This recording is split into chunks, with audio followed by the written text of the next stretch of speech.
radio side off and running. That always helps. And Diecasted, nice to have you back. The gorgeous Teresa, the lovely and talented Kara McIver from Saskatchewan. Wave, Kara, so we could all see you and wave back. Thank you for joining us. John Brown, welcome to SOR Chat. The gorgeous Pam McSee, National Memorial, good to have you here. Grandmaster, what's up? Kathari, welcome back 2 nights in a row. And BBD Warrior, good to see you. And the lovely Dutch princess, Sally Vandevoort, has returned. There she is. GF, how are you? Good to have you here. And I think we're caught up. Holy cow, we're caught up. We made it. Remember, a great way to support this show is the Super Chat is open, so thank you so much for joining us. Hi, 509er. If you're brand new here, do not forget to hit that subscribe button and ring that bell because we are here 7 days a week for your listening entertainment. Hi, Phil Minervito, the Preston Beckett, how are you? The gorgeous Dirt Road, nice to have you here. And did I miss anybody? Solar Warden, Logan L., good to have you here. Dirty Filth, good to see you, buddy. Jose, what's happening? And guess what? We're talking time tonight. Lisa Broderick is going to tell us her story in like 5 seconds. So do me a favor, get your horns up. It's time to rock to Bumblefoot. Let's do it.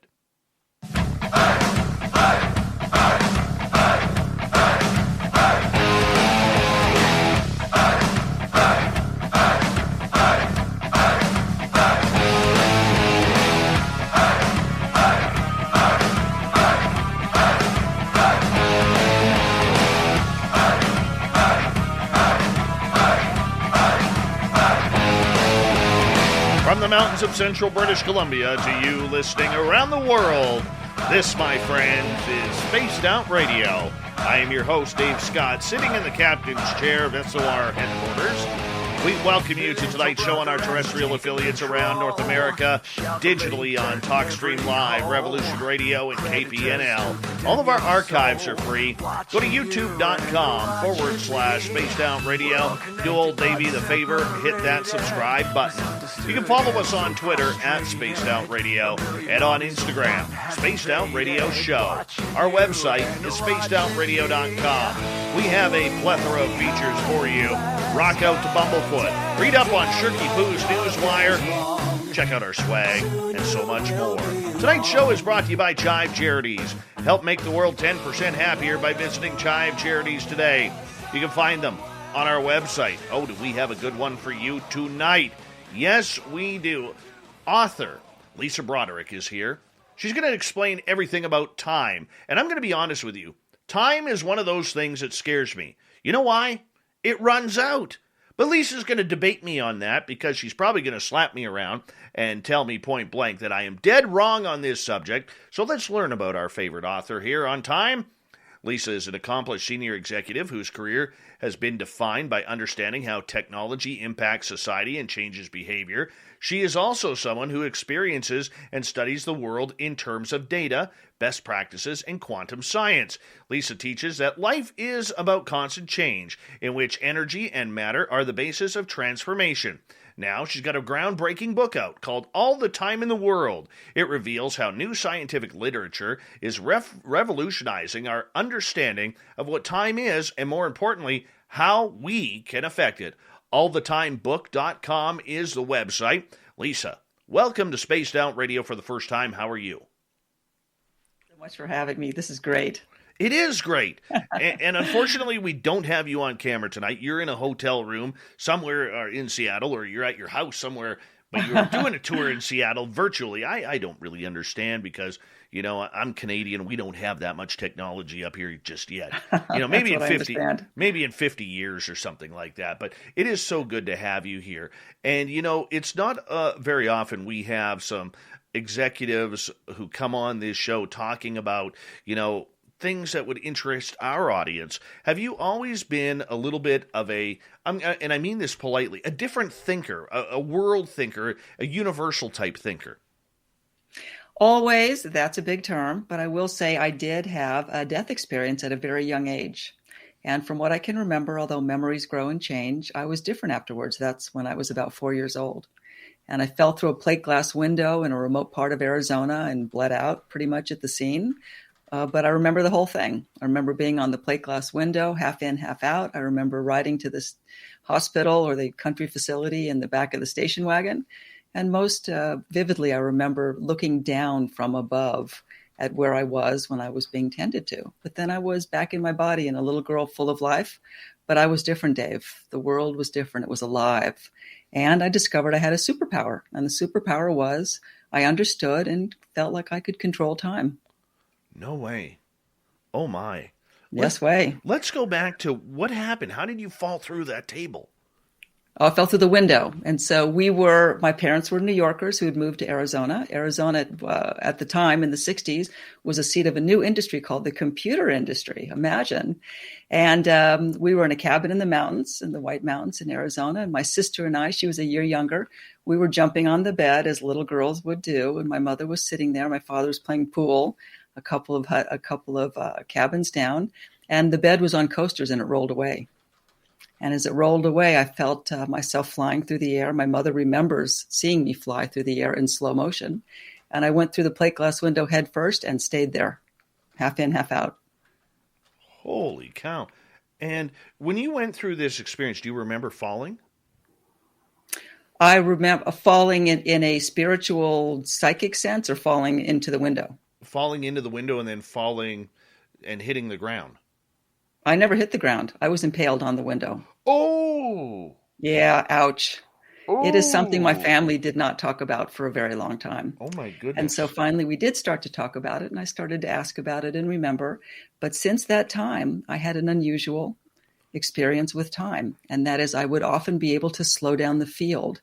Imagine a little person, in first and second and third grade doing soccer and track and having these experiences of slowed down time, which I did. There's a story in the book when I was 8 years old and I bowled a nearly perfect game in bowling because I was so in the zone that if I bowled in a different direction, I still got a strike.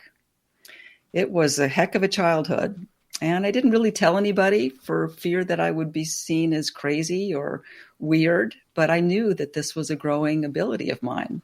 And later in my 20s, I learned to meditate, and then I really started to open up. I realized that time and reality and so many things we think about are not what we think. There's something else going on there. I am a big sports fan, and I used to cover the NHL back in my radio days because I had a face for radio back then, still do. And I will say this, in all the interviews I ever heard of Wayne Gretzky, the one thing that he always said and people always commentated on was that it was like he was able to slow down time.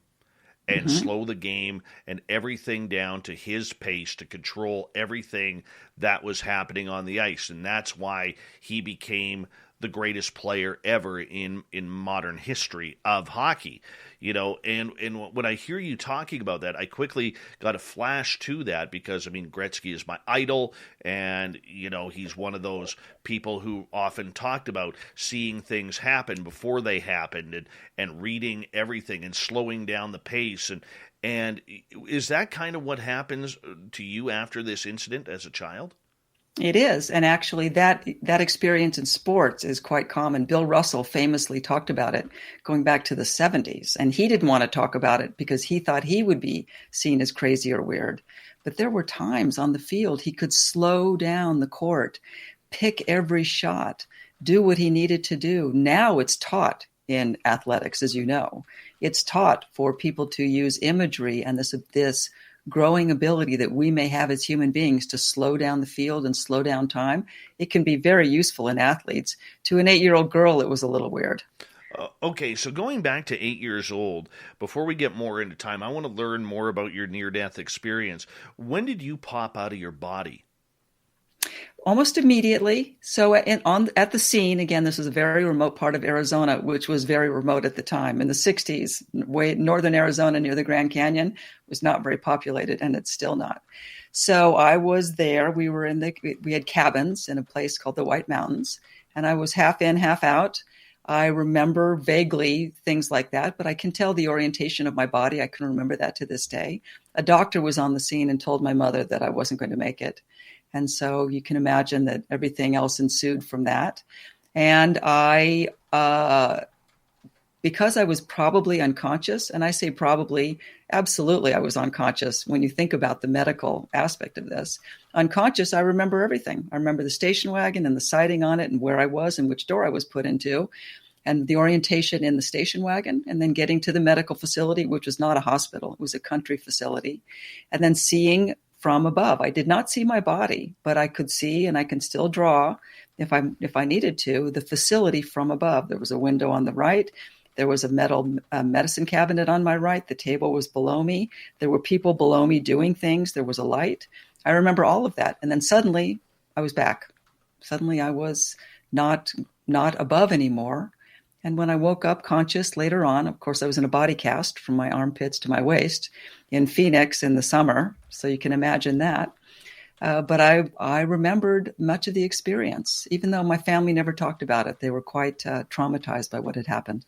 Well, they were probably just happy to have their little girl back, and that was a miracle in itself. Oh, yeah, I would think so.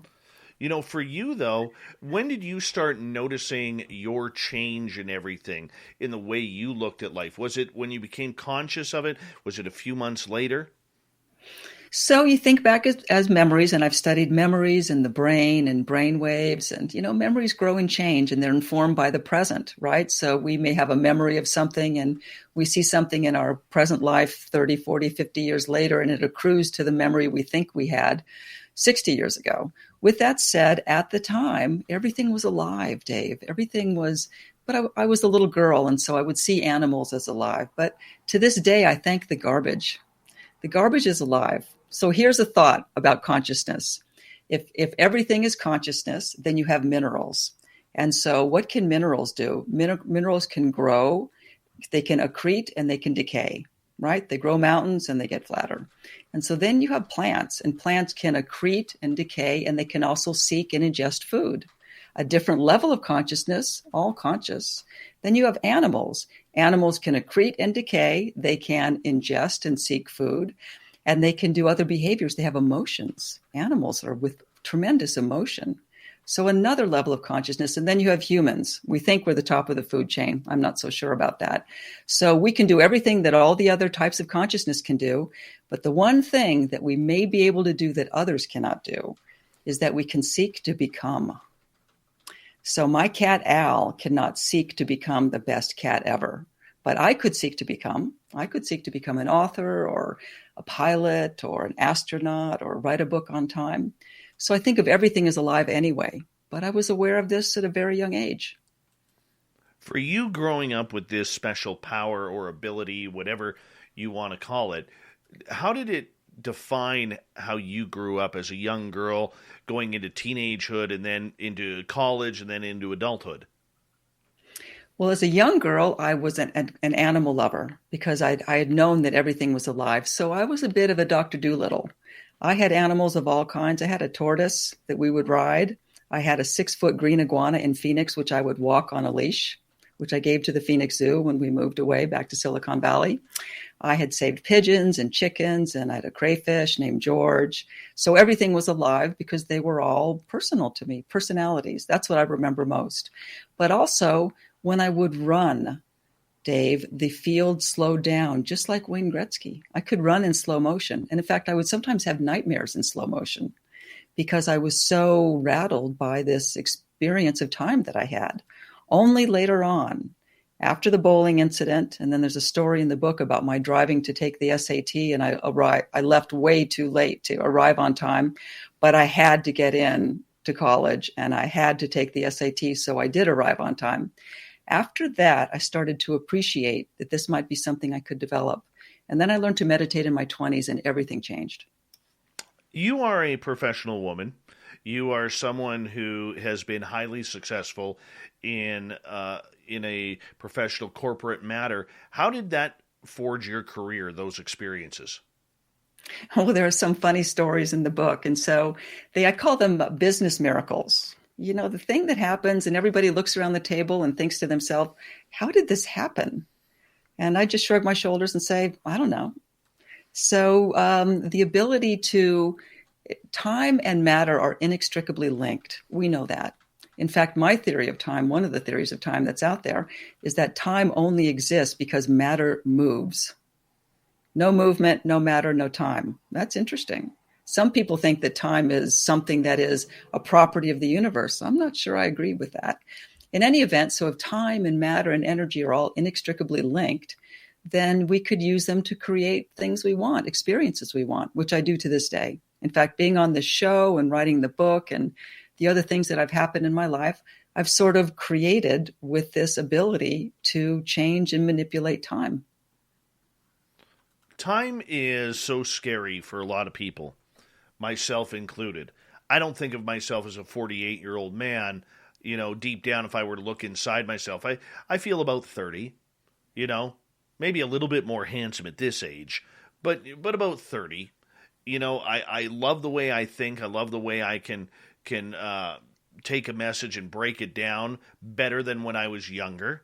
But you know what? Life is short, and everything that we do is time related.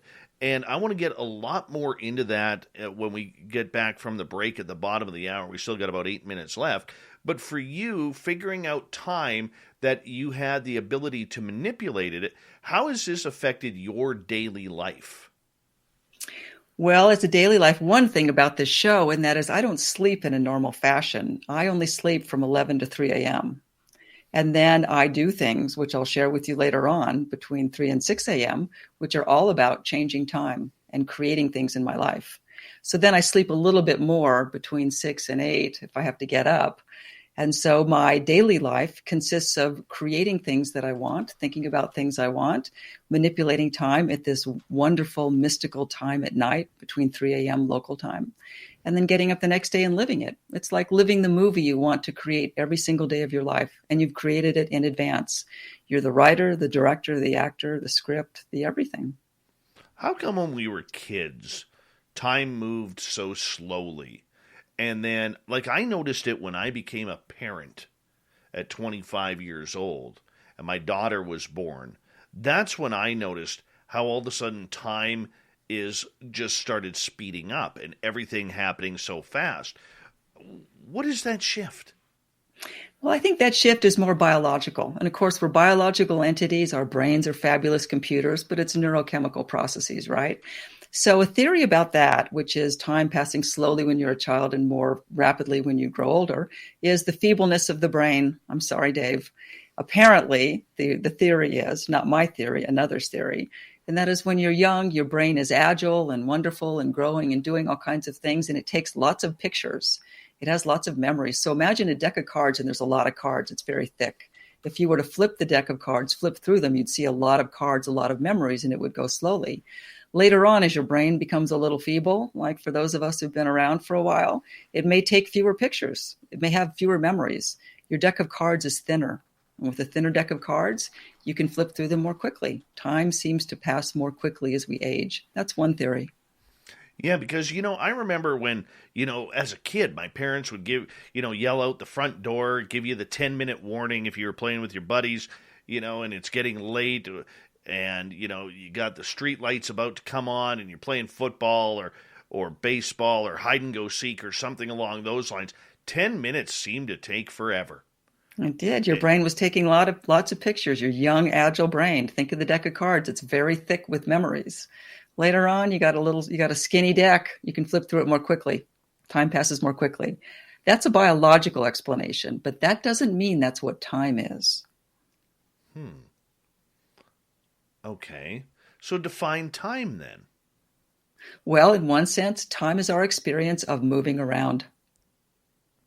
No movement, no change, no time. Think about it. If you were in a world that had no change, would there be time?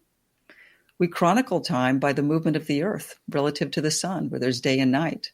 Movement. The earth is moving around the sun, right? More movement. And then the galaxy, solar system. All of this is movement. No movement, no time.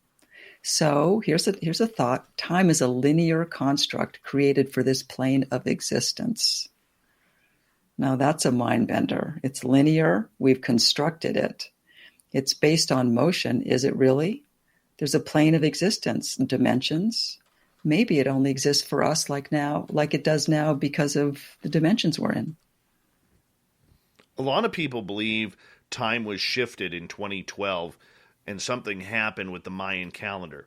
to speed things up. Do you buy that? Well, I tend to stick to scientific explanations, although I'm a very spiritual person, deep down my own beliefs. A lot can be explained when you talk about multiverses, and that is a valid scientific explanation for time. And that is birthed in every moment is a timeline, which is coming out of this moment now, which is going in parallel again alongside the moment that just happened, while it continues in its way, so that an infinite number of universes are all going parallel at the same time. So if there was a shift in the Mayan calendar, maybe we all just shifted to a new timeline in the multiverse. Oh, that would answer so many questions. And that would completely, not to sound too much woo for you, but that would completely answer the entire idea of something as weird as the Mandela effect. It would answer something as the Mandela effect, right? And basically, the Mandela effect is where you are experiencing something that hasn't happened yet. It's like the converse of deja vu, right?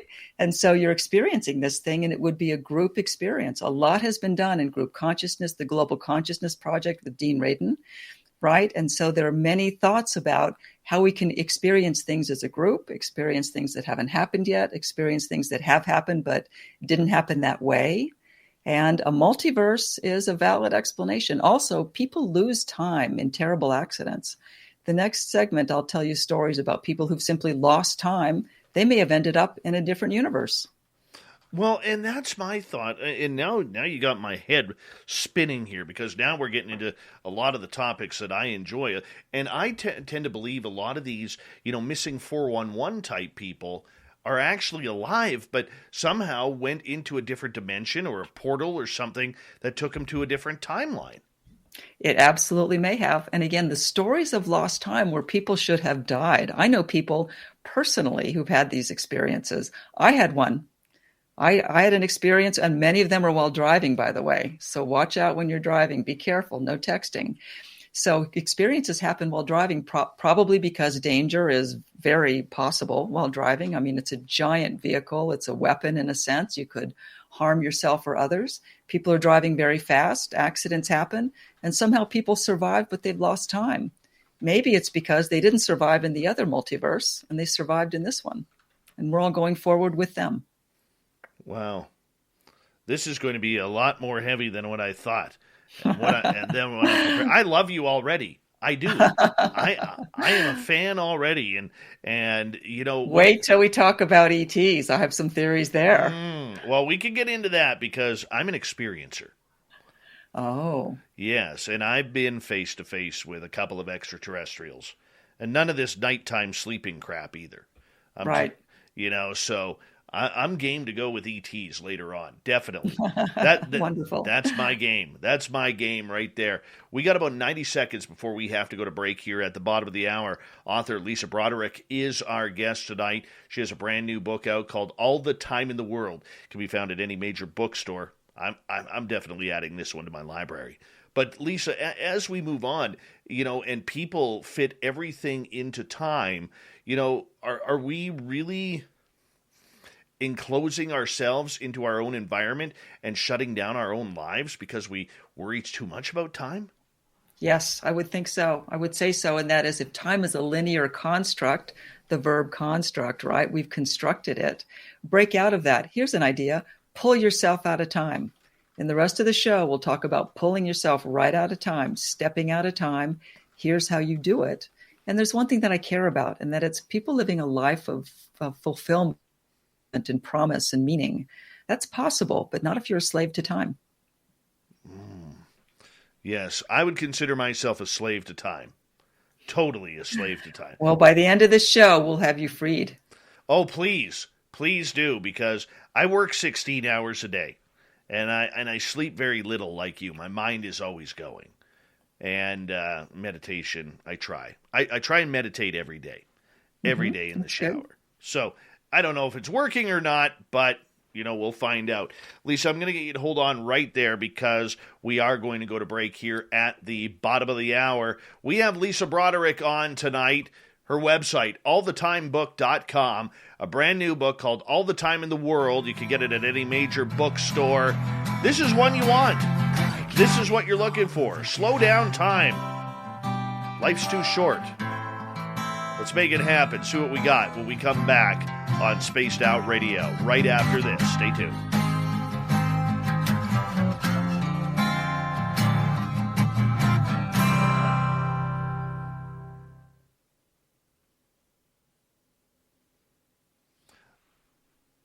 I'm not going to lie, I'm caught off guard here in a good way. I rarely am caught off guard. This will be fun. Oh, It's already fun. You're talking my language, lady, and I'm liking it. Wait till we talk sine waves and phase, Dave. We're really going to get into it. Oh, you're going to break me tonight. You are going to break me. I love it. Oh, it'll be fun. I love it. I am just so enthralled by this. Because honestly, and I'll get into this next half hour. I try not to give up too much during the break. But like I said to you, time scares me. It really does. I never thought I would see myself 2 years away from 50. Or not even. Holy cow. That's a a number. We'll dive into that if you want to get a little not personal in a way that's too revealing. But we can have some fun. I don't mind getting personal. Okay. I'm an open book to my audience. Here's the thing, Dave. When you've had a death experience, you know that no one and nothing ever dies. In fact, I'll tell the story of my mother's death where she came back. And people were in the room and my brother was in the room, not in her corporeal body, but in a way that she was manipulating electricity to let us know she was there. She didn't go anywhere. She had an out-of-body experience. She was out of phase, Dave. I think it's a measurement issue having to do with phase. Literally. That might be the entire answer to the paranormal. I believe it is. Phase, right? Think of two. We can go into the two sine waves, one slightly behind. You wouldn't see it. They get into resonance. Then you do see it. I have an analogy. I use the two flutes, which I think people really can wrap their heads around what phase is and how it could be out of phase so that you wouldn't see an alien, or you'd see them briefly and then they'd be gone. Or the paranormal. All of the paranormal is explained this way. That's fun. All right. I'm believing you. I am totally believing you. Well, it's a lot of fun to think about. I want to say a big thank you to Thomas Fessler and Simon for kicking off the Super Chats tonight, and Dirt Road as well. Thank you so much for your support here on the Mighty SOR. I really do appreciate it. The Super Chat is a great way to support what we do on a nightly basis, so thank you so much. And Thomas, by the way, great show tonight and last night as well. I love it that you helped set me up, dude. You do a great job. Great job. R&R, thank you for that Super Chat as well. Really do appreciate it. Thank you so much. And, yeah, it's good. It's good. Oh, yeah. Yeah, we're going to tackle one of my fears tonight. Time. Yeah. Lisa Broderick is here. Lisa, we have about 2 minutes. 2 minutes. Okay. Scaring the crap out of me already.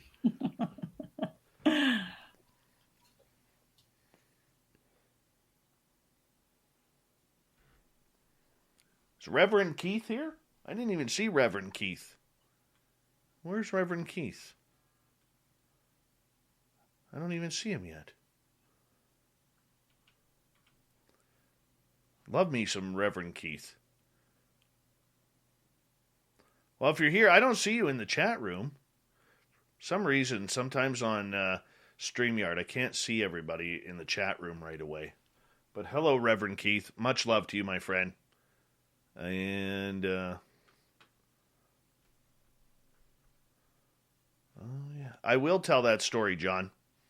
I will tell that story coming up. Hello, gorgeous Lala. Welcome back. And, oh, there's Reverend Keith. Thank you, my friend, for coming in. I love you, man. It's one of my spiritual gurus, Reverend Keith. And, what's the story about the Jaws doll behind me right here? I have a fear of sharks. Total fear of sharks. And Dirty Filth sent that to me. Scared me. Are you still there, Lisa? Oh, you're on mute. There you are. I was laughing, so I was on mute. Oh, no, you're allowed to laugh at me. That's okay. I'm celebrating you, Dave. I'm nice. Celebrating you. Nice. You're way too kind. Way too kind. Yeah, you're more than welcome to laugh at me. Everybody else does. I promote it. If we can't have fun, I don't mind being the fish in the barrel for that. Radagast the Grey, welcome to our channel. Toe Tag, good to see you. Gorgeous Science Melinda. And we're 15 seconds away from launching here. And if you haven't subscribed yet, do us a favor. Hit that subscribe button. Ring the bell. We're here 7 days a week. Let's rock out. We got 3 seconds. Let's do this.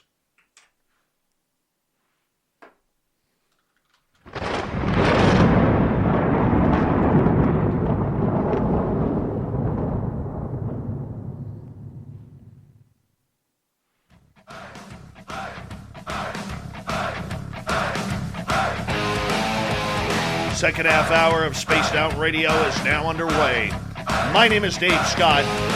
Thank you so much for taking the time to join us. We really do appreciate earning your listening ears. Want to remind you that if you missed portions of this show or others, check out our free archives. Go to youtube.com/Spaced Out Radio. Do me the favor, hit that subscribe button. Our website is spacedoutradio.com. We have a plethora of features for you. Rock out to Bumblefoot, read up on Shirky Poo's Newswire. You got our swag to check out as well. Follow us on Twitter at Spaced Out Radio and on Instagram, Spaced Out Radio Show. Author Lisa Broderick is here. Brand new book out called All the Time in the World. You can find it in any major bookstore and online. And Lisa, thank you so much for doing this. I just want to give out your website, allthetimebook.com, to teach us all about you. Really appreciate you being here and scaring the daylights out of me tonight. Really. And I'll tell you why. All right? Why? I hate growing old. That's not what it's about. Well, I realize that. But you see, here's always been my theory, okay? When I was 22, even before that, all right, my grandfather, who I absolutely idolized, all right, he always had a very old thinking. He always thought about the old days. It was all about, he never moved forward in time, if I can use that term. And he died at 70, very young. And I always remembered when at 22 he passed away. And I always remembered, this saying, I don't want to grow up because when you grow up, you grow old. And when you grow old, you die. And I have a complete fear of death.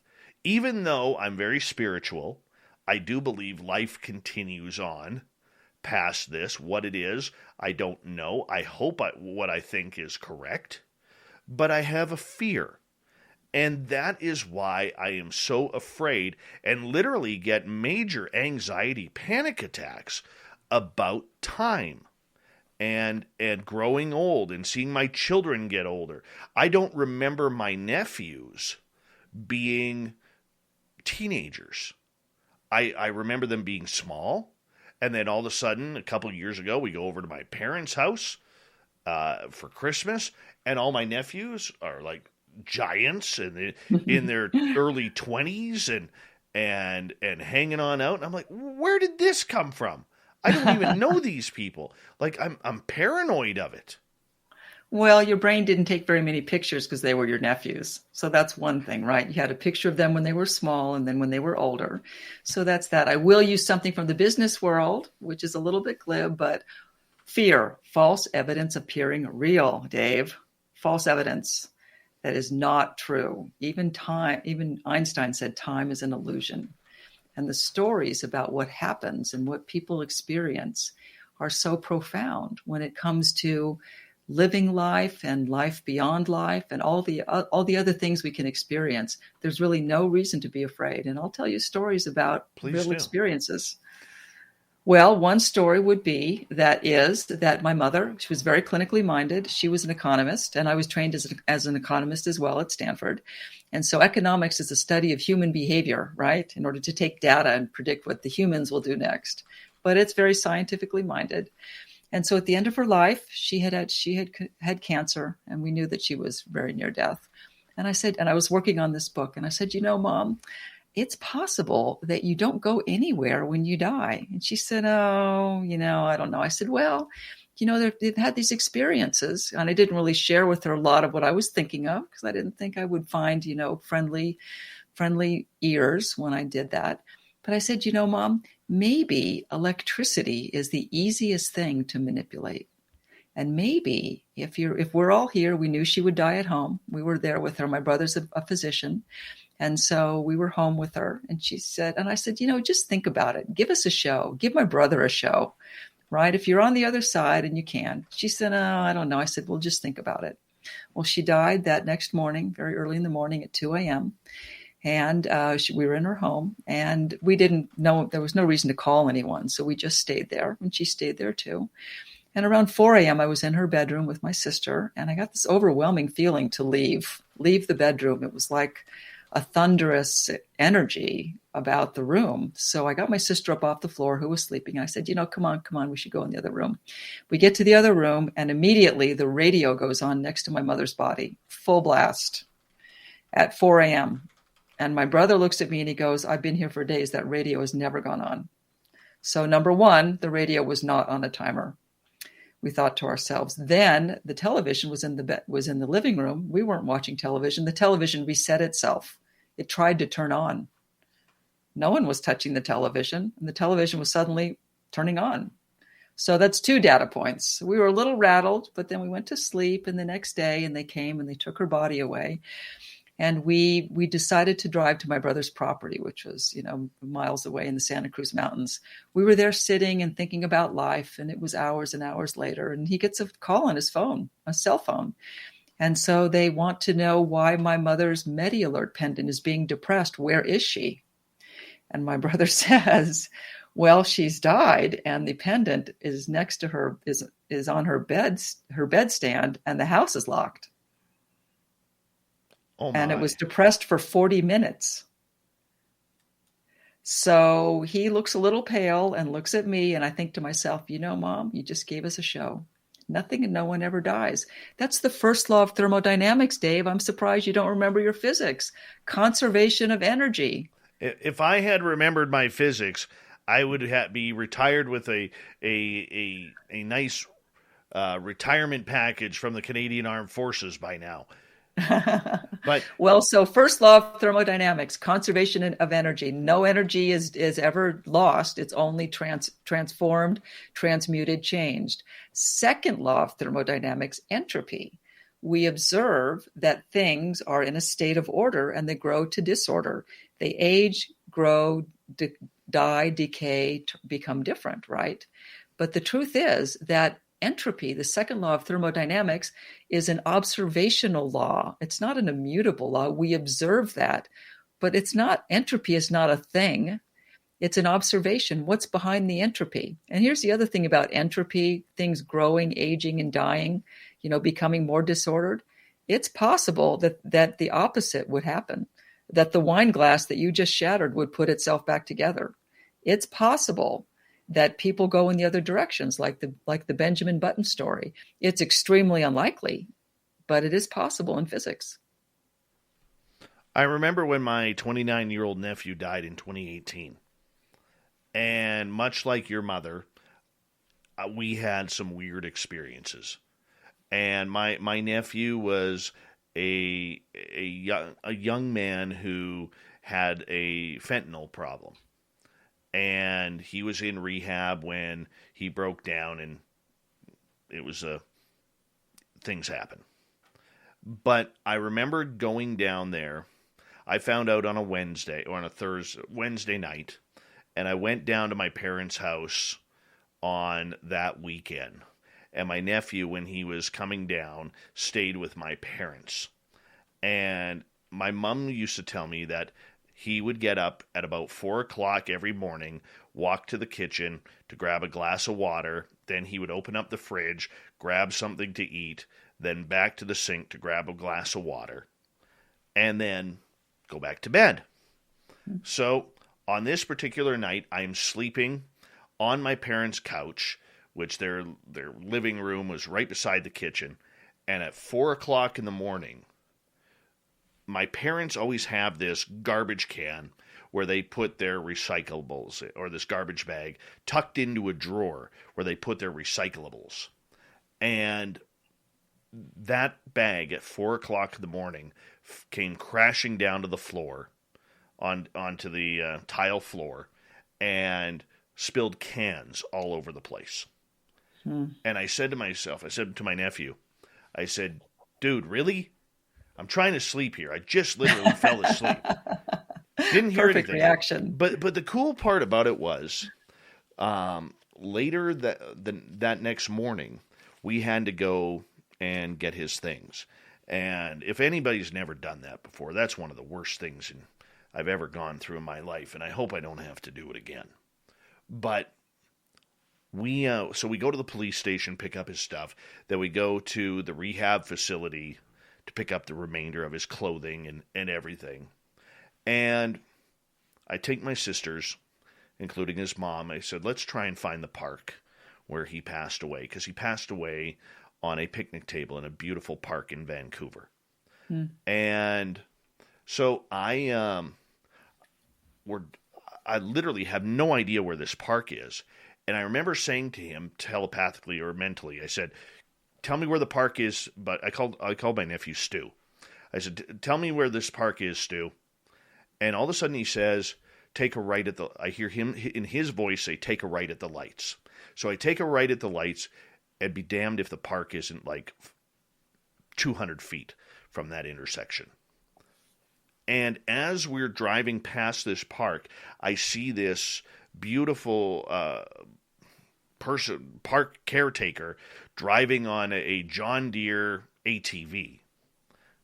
And I quickly wave her down, and I run across the street, and I said, hey, ma'am, I'm sorry to bug you. I said, there was a body found here last week, and that was my nephew, and I have his mother in my truck. Could you please tell me, or do you know anything about this? And she literally drops her jaw, goes completely white, and she goes, my God, I was hoping to find somebody from the family because I'm the one who found him. Oh, my. I mean, that was completely set up by my nephew on the other side. And she took us to the park, the exact same picnic table in the exact same spot, and showed us how he fell asleep and never woke up. And it was powerful. One of the most powerful moments of my life. And that's all from my nephew. Wow. Well, that is a tremendous story. And so we wonder how these things happen, right? And we wonder how something like that could creep over into our physical world of universes and cars and bodies and computers and things. But I have a theory about that. You want to hear it? I would love to. So imagine that everything is about time, right? There's matter and there's time. And so we think about our universe when we think about waves, as has been famously said. If you want to understand the universe, you need to think about frequency and vibration.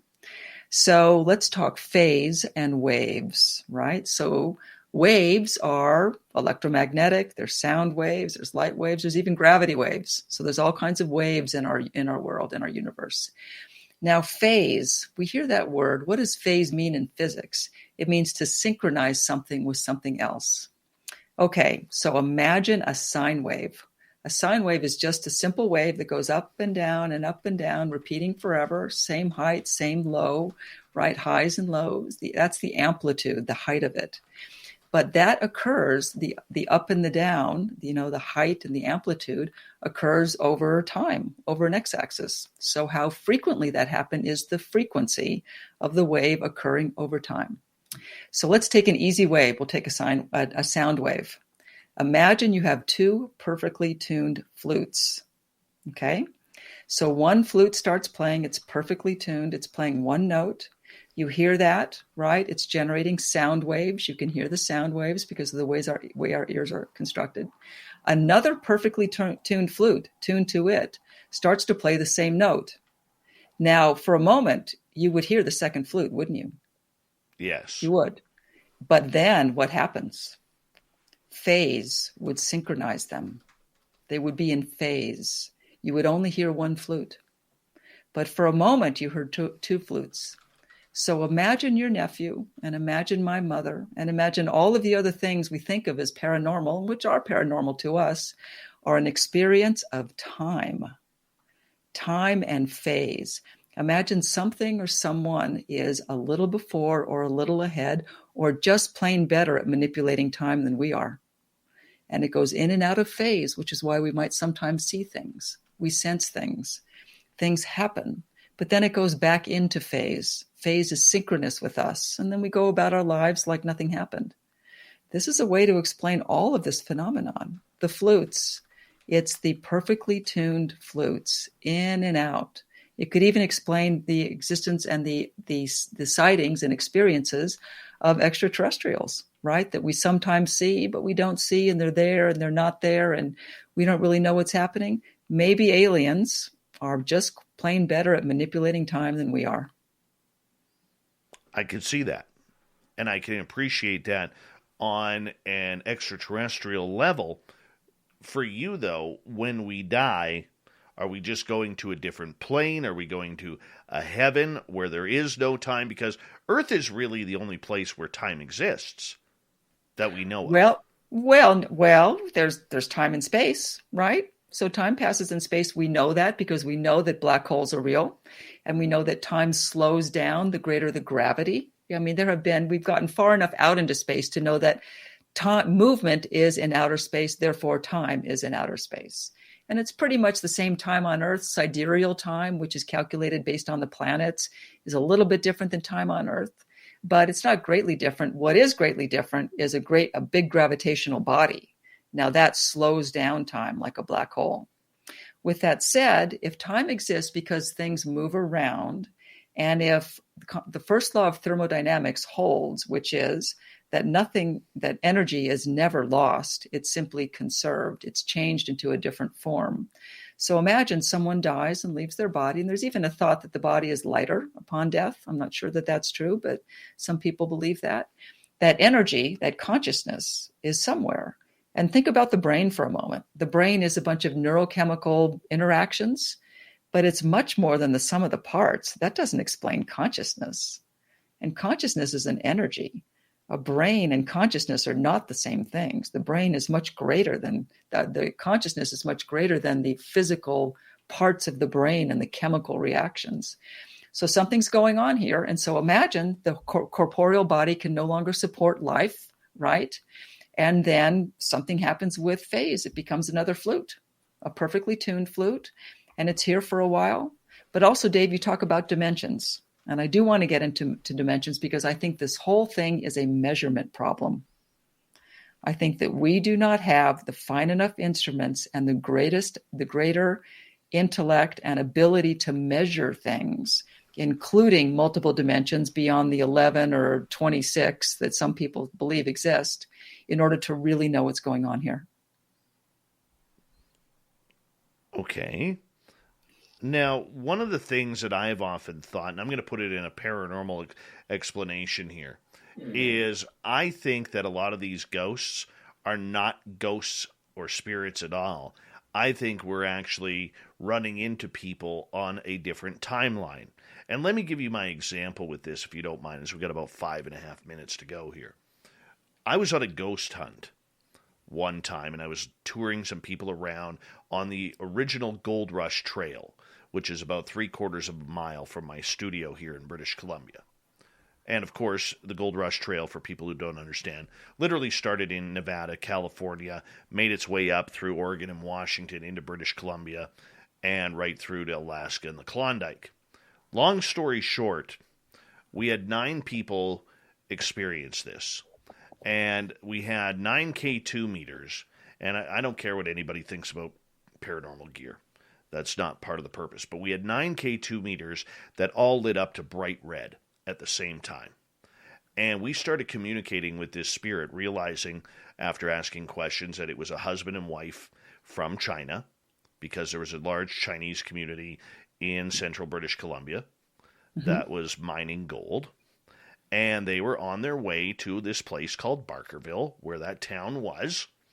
And from there, after communicating with them, we said, okay, thank you. And we said, you guys can go now. And the problem was, none of the K2 meters went off. They all stayed at bright red. We couldn't figure out why they weren't leaving. And we said, you can go a number of times and re-thank them. And then I realized that all 9 of us were standing on the trail. So I started taking my K2 meter and walking down the trail and realizing, okay, if it's a husband and wife, there's likely horses behind them and a wagon. So I told everybody to kind of split up and go on both sides. And sure enough, as we split up, you see the back K2 meters start to turn off as the buggy and the horses and these people walked by until all 9 of those K2 meters were off. Now, to me, I often wonder in that experience if we were actually ghosts in their timeline that they were seeing and communicating with, or if they were truly ghosts at all and just people on a different dimension. Well, I'm with you on the different dimensions. So we'll get back to science, right? Here's science. Science would say that only if something can be measured is it real. Okay, data point.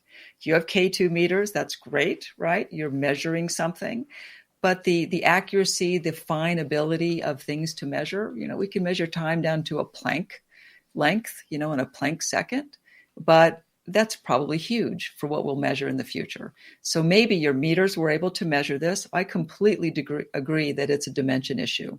And so what are dimensions, right?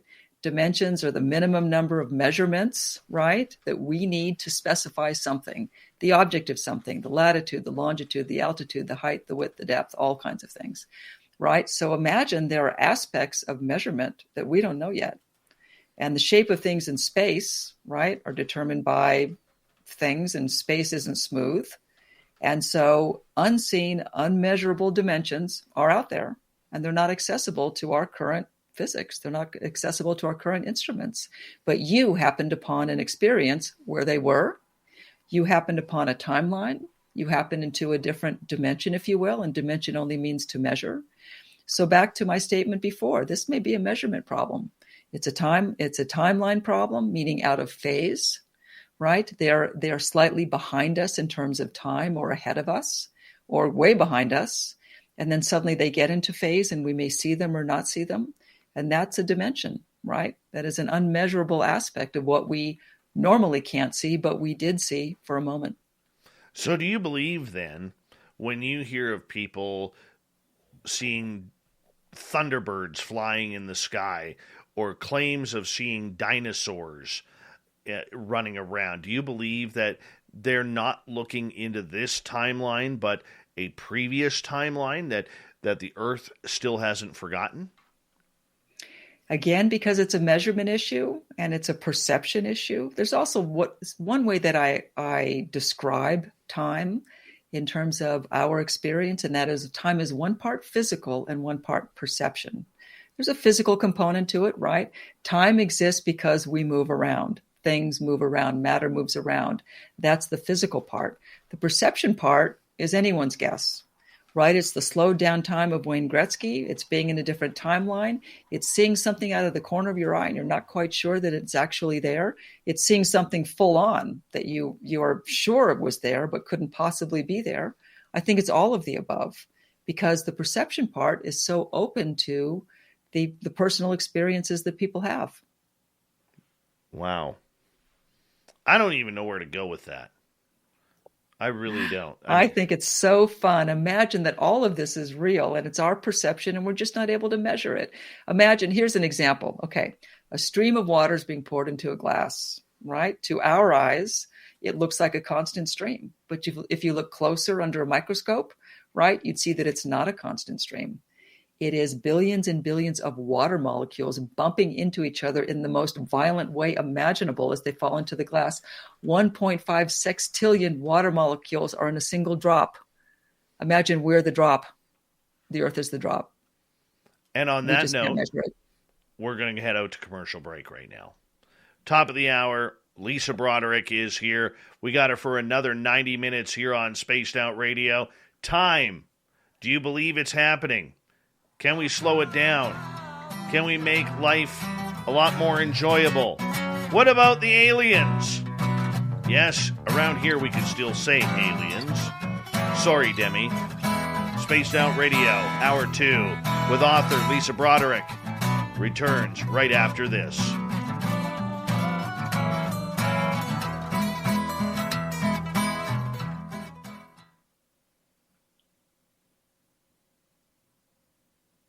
All right, Lisa, so in Hour 2 here is when I start allowing some audience questions as well. Oh, fun. So we don't take callers, but they will ask questions in our chat rooms, and I'll read them to you.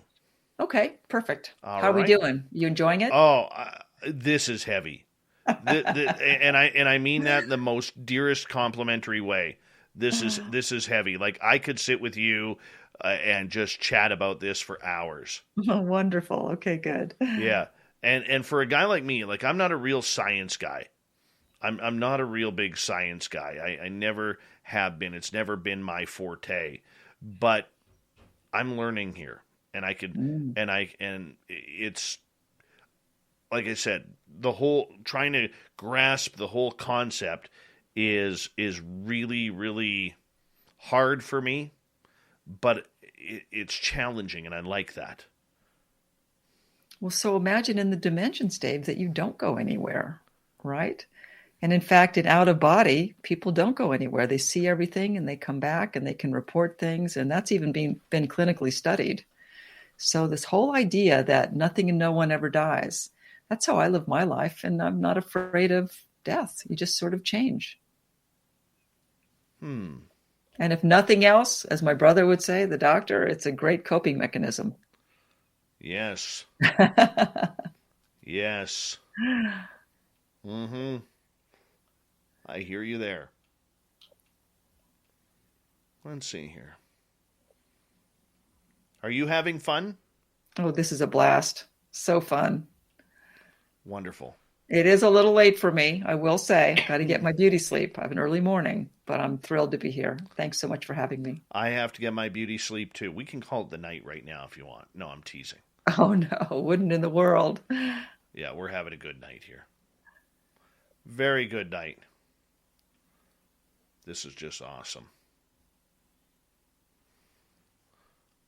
Well, and we could do a little, does the audience like quantum mechanics? You know, entanglement, quantum consciousness. My audience is into everything. They are so brilliant. Okay. They are way more brilliant than I am. Oh, let's talk Penrose. Can go into anything you want. As I say, for all the techies, Trekkies, astrophysicists, Penrose groupies, and Feynman fans, this is for you. All right. Well, we have 3.5 minutes. So we get to just chill, relax, and scare the hell out of me. No, after this, be much more calm. So here, entropy, aging, is an effect. It's not the cause. That's science, right? And so first and second law of thermodynamics. What about genetics, though? What about genetics? Yeah, you know, I think it's a program. So you got a program on your computer. You can unlock it. You don't have to open the program. I do not think genetics are prescribed. I think it's a program that we unlock. Great. So you're saying if I would have unlocked it years ago, I wouldn't have a Santa Claus beard right now. Thank you. And how perception, right, can affect how we live our lives. True. I want to say a quick hello to the gorgeous Lynn Soes, Too Much Information, the lovely Shar, and who else has joined us here into hour number 2? Brazelhoff, how are you? Glenn John McEnroe, the pride of Wimbledon. What's happening? All right. That's a good question, Michael. I will ask that when we come back. I got a bunch of questions already lined up for you. Oh, good.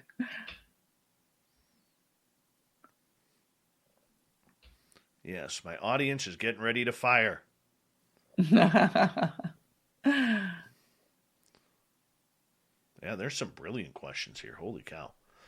Now, don't be mean to Lisa. I'm well-meaning, and I'm a person of good intentions. Oh, bad questions never get through. Okay. Never get through. This is all journalistic integrity here. If there is such a thing anymore. Thank you, mainstream media, for killing that. Yeah, things go in cycles. Oh, I know.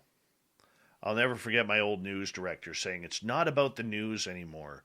It's about infotainment. I heard that statement for the first time early 2002. I heard a statement right around then, which is, that story's too good to check. Yep. Yow. Yep. I really do believe, though, that Twitter really, really killed news. Yeah. It really did. Because the race to be first was more important than accuracy. Right. And that's what killed it. It all became about clickbait. Who can Yeah, get on it first? And that shapes people. Oh, hugely. Sad. Hugely. We got less than a minute here. Okay. I want to say a big thank you to R&R, Dirt Road, Thomas, and Simon for the amazing super chats. Remember, people, the super chats are a great way to support what we do here on Spaced Out Radio on a nightly basis. So please, if you can, help us on out. We'd appreciate it. And if you can also support us by hitting that subscribe button, ringing that bell if you have it already. And don't forget, you can do a little shopping for some swag on our store at spacedoutradio.com. Yeah.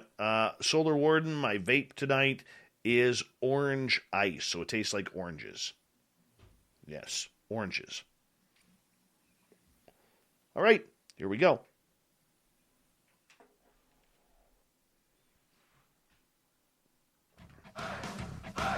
You're listening to Spaced Out Radio with Dave Scott. Follow Dave on Twitter at Spaced Out Radio and on Facebook, Spaced Out Radio Show. Let's kick off hour number 2 of Spaced Out Radio right now. My name is Dave Scott. Thank you so much for taking the time to join us. We really do appreciate earning your listening ears wherever you are on this beautiful planet we call Earth. Want to say hello to everyone listening in on our terrestrial affiliates around North America and digitally on TalkStream Live, Revolution Radio, and KPNL. All of our archives are free. Go to youtube.com/Spaced Out Radio. Do me the favor, hit that subscribe button. The Desert Clam has set the password for tonight in the SOR Space Travelers Club. Zegadine. Zegadine is your password. Use it wisely, Space Travelers, as the Clam sets a password each and every night right here on Spaced Out Radio. Our website, spacedoutradio.com. We have a plethora of features for you. Rock out to Bumblefoot. Read up on Shirky Poo's Newswire. Check out our swag as well. Follow us on Twitter at Spaced Out Radio and on Instagram, Spaced Out Radio Show. Tonight we have author Lisa Broderick, and I'm telling you, this one is a brain teaser tonight. What do you think about time? She's got a brand new book out called All the Time in the World. Her website, allthetimebook.com. You can find her book in any major bookstore or online. Lisa, thank you so much for joining us. Dave, thanks for having me. It's been great. All right, let's kick things off here with a couple of audience questions, and we're going to get into the whole alien factor. Ooh. All right, let's do it. I want to start off with Sparkles in our SOR group on Facebook. She is asking, Lisa, I have experienced for years that there are fast time days and slow time days. Do you know what I mean? And if so, can you explain why or how this happens? I do know what you mean, and that is a great question. So here's a theory that I have, and that is our perception of time changes based on what we're focusing on and how we focus. That's why I have an exercise called focused perception. So imagine that one of those days where time passed very slowly, you were doing the equivalent of watching a clock with a second hand. How fast do you think that day would travel? It would be glacial, right? But another day, right, you're not doing that. You're paying attention to nothing. Imagine the card deck with very few cards in it. You're taking very few memories. The day seems to fly by. It's what you focus on. In one instance, you're focusing on the clock with the second hand. On the second instance, you're focusing on only a few cards in your card deck, and time seems to fly by. If you want to slow down time, focus on something. If you want to speed up time, just go about your business and go from wake up in the morning and close your eyes at night, and the whole day will have happened in between. All right, let's move on to another question. Kim is asking, how are your days different because you do not believe in death? Well, scarce resources is a big issue. Think about that, right? So we live in a world and we have this belief that there's scarce resources, there won't be enough. And back to Dave and fear, false evidence appearing real. So what if the resources that we have are good for our needs? With that said, of course, there's some people who are in dire need. But living in fear of scarce resources, I think, really affects our ability to lead the lives we want and to grow and dream and change and create, an existence that follows our dreams. So we need to remove the fear, the false evidence appearing real, number one. And my fear of scarce resources was eliminated with the death experience, which is very common. I studied at the Monroe Institute, which is in Virginia Beach, Virginia, for expanded consciousness, and they study death quite extensively. It's one of the reasons I went there. And what they would say is when you've had these experiences, these sort of transcendent experiences, you realize that there are no scarce resources, that nothing and no one ever dies. In fact, your intellect increases, your ability increases, your emotional intellect increases, all kinds of things happen because you've sort of been unleashed. You've been unbridled by the slavery that we have to time and a belief that there's scarce resources, which makes you afraid. All right. Follow up from Kim. I want to know how to slow time down. Well, you could buy the book All the Time in the World, right? Here's an easy way to do that, and that is focus perception. Again, take out a clock with a second hand. It does not work with digital clocks. Why? Our perception of time exists because things move around. Some digital digit changing is not the same as a second hand moving. So if you focus on a clock with a second hand, do that. You can slow time down, but also the exercises in the book are designed to slow time down. And in fact, there's an exercise for you to slow down time on a clock or watch face until the second hand stops. That'll change your framework. Interesting. Nicola is asking, do you think CERN could have changed our timeline? Well, back to the multiverse. Here's the thing. The butterfly in the butterfly effect could have changed everybody's timeline. If the multiverse is true, and it's a valid explanation for time and what's going on in the universe, that a new universe is birthed out of every moment. I call it the quantum ballet. Think of a ballet. It's a little bit chaotic, and there's a lot of people on the screen. That's all of us humans and animals and plants and things doing things. Every action, every thought, every movement of everything is changing the ballet. And in a multiverse explanation, it's creating a new universe for an infinite number of parallel universes, all doing the ballet, all slightly different, but all moving forward in time. All right, the Quick is asking, and I like this question. Death is nada. How to die is boring. What if immortality is here and now? That's real for me. Well, immortality is here and now. My mother didn't go anywhere. I think that when your corporeal body dies, you don't go anywhere. You are out of phase, and you may actually be able to see people who are here, and everything and everyone who was here may be able to see everything and everyone that is here. And as Dave explained on the trail, that occasionally we can see them, but they're all just on different timelines. I think you're absolutely right. Couldn't your critics ask you and say, look, maybe you're still heartbroken over the loss of your mother, and that's the reason why you believe what you do? Well, since it started when I was 4 and my mom died 3 or 4 years ago and I'm in my 50s, that would be unlikely. Okay. That's what happened. All right, Michael here, Michael Huntington, who's a former guest on this show, great paranormal investigator. He's asking if you had a chance to read any of Robert Bigelow's Afterlife essay contest contributions that Bigelow put up $1.8 million for. No, I haven't, and I would be fascinated to. I've just learned of it now, and I'll make a note of that. All right. Good.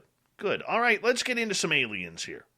Where do the extraterrestrials come into play when it comes to time and humanity? Well, so imagine the identical flutes, right? So identical flute, and so it's a wave, right? Light is a wave, and matter is a wave. Light becomes particles and waves, right, into matter in some sense. They're still working that out, why the relationship between light and matter, but light is a wave. And so imagine that all of this is really a wave, right? And so we're on a timeline that's a wave, and people who die in the paranormal might be slightly different, and they're out of phase, right? We might see them a little bit. But imagine aliens who are way more advanced than we are, can manipulate it at will. They can manipulate a timeline. And quite frankly, imagine this. And actually, I got this story from good friends of mine in Los Angeles, Emily and her main squeeze, Chief Jim. They hipped me up to stories about time travel, where if you could travel back in time or forward in time just a fraction of a second, would you still be on the same place on Earth? Well, of course, the answer is no. The Earth's moving. It's rotating, and it's moving around the sun, and the sun's moving around the solar system, and the solar system's moving around the galaxy. You would disappear. If you could manipulate time, you would disappear. That explains a few things. If aliens are simply better at manipulating time in ways that we cannot, then it explains all of the sightings and all of the ideas and beliefs that they're here already. Wow. Interdimensional time travelers, Dave, in ways that we cannot. Multiple dimensions and that we have not yet discovered. So they may be too big or too small to see, but they may be there. Do you believe then that we are being visited by extraterrestrials or otherworldly phenomena? And the reason why I ask it that way is because in talking to people within the government regarding this subject, they claim that they don't know where these beings or craft are coming from. They don't know whether it's time travel. They don't know whether it's extra-dimensional portals from space. They're unsure. What do you believe on that? Well, I'm scientifically minded, so let's take a scientific approach. There are how many galaxies and how many planets in each galaxy and within the whole universe, and we are the only one in all of that, trillions and trillions of instances which support life, even life on our M-type planet, M-class planet, and we're the only ones who are sentient? Really? Now that's crazy. What isn't crazy is that life has evolved in the galaxy and in the universe and is in other galaxies. And it may be way further along than we are, especially with respect to time. Because traveling across great distances, of course, one would grow old and die, presumably, if one couldn't manipulate time, but that wouldn't be true. And then let's get into wormholes, things in space that we know are true, right? Traveling across great distances. A wormhole, of course, your audience knows what that is, the Einstein-Rosen bridge, right? It's a phenomenon in space, and there's two holes, and it looks like a worm, and you go in one end and out the other. That's been scientifically studied and proven, to the extent that we're proving these things in astrophysics. Well, if one of the mouths is accelerating, you would not only travel in space, you would travel in time. Think about that. So that's time travel right there. Maybe they know how to do that, and I'm sure we will. Okay. Oh, I believe you. I'm going to tell you that. And I'm not trying to be snarky. I believe you on that. Well, these are theories, right? I'm waiting for the world and all the wonderful discoveries where we can actually prove that this is true and grow to a new place. You know, Dave, considering the amazing complexity of the universe and time and matter and everything orchestrated and mathematics and how everything works together, how could it be possible that our existence doesn't go beyond Galileo and even Einstein, right? And how is it possible that there isn't a reality beyond which we can see if it's only a measurement problem our eyes are measuring? This suggests the quantum world, which many believe is the same world as the spiritual, which in everyday life is beyond what we understand as reality. Have you ever had an extraterrestrial experience or channeled? I've seen things which are out of phase, Dave, I have to say, which is how I came up with this theory. And that is, out of the corner of your eye, there's something. I was living in my home in Arizona years ago, and which is alone, and I have an alarm in my home. And so there was no human in my home, and there was definitely a person who walked between two rooms. There was a form, and I was not hallucinating, but I know enough about these things to know that those types of experiences could be explained with what we're discussing. And that is, there was a moment and there was a brainwave state. We should talk brain stuff later, brainwave states. There was a brainwave state I was in. I was awake. I was alert. I was standing in my kitchen. It was 3:00 in the morning. Someone moved around. The reason I have an alarm is so that I know it's not a person, because I wouldn't be afraid of aliens. I'd be afraid of other people. And so it wasn't a person, but there was a form, and it was a human form. It moved from one room to another in a way that I can't explain. Scientifically speaking, I would say that it was a parallel flute. The flute came into playing and began playing, and for a moment, I heard it, and then it was gone. I'm going to get to a couple of questions from my good friend Eugene, who is an incredible author in his own right about the near-death experience, and he believes he solved the riddle as well. He's asking, we know how to bend time, but how can we travel through time? Well, we just explained the Einstein-Rosen bridge, right? Where one of the mouths of the wormhole could be, if it were accelerating, theoretically, we're not sure anyone has done it, right? But theoretically speaking, if one of the mouths of the wormhole were moving, accelerating, then you would move through time. That's one way. And that's scientifically valid. His follow-up question is, which taught you more, academic or spiritual studies? Well, I wouldn't say it's academic, but when this started to happen, I did go back to the ancient texts, the mystery, the history of the mystery. It just struck me that with all of the knowledge in the world, there was something that happened a long time ago where the ancient Indians, as in India, knew that the earth revolved around the sun, not the other way around, right? And so there was tremendous wisdom that was somehow lost. I thought maybe the experiences I was having could be explained with these ancient texts. And so I studied Kabbalah and Chinese and India and Buddhism and Sufism and all of these ancient traditions to learn about things. So in that way, that was academia, but that was my own reading. But in academia, I did study quantum mechanics, which is tremendously mind-expanding.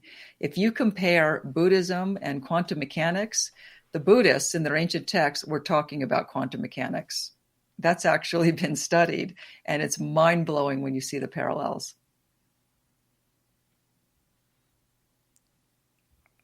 Holy. I never knew that. Yep, David Bohm. A lot of the original quantum physicists studied these ancient texts, and in particular Buddhism, for that reason.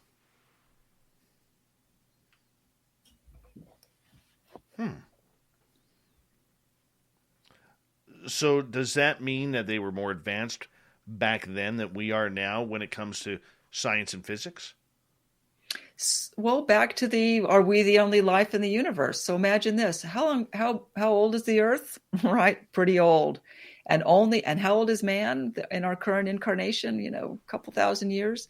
So what happened before? We were just blobs in the primordial soup? I don't buy it. Something else happened. Maybe there's a rise and a fall of mankind that comes and goes over millennia and millennia, and sometimes some of that wisdom is carried forward, either in a person or an artifact or something survives, and it comes through and it accrues over time. And if you look at these ancient texts, you find quite surprising things.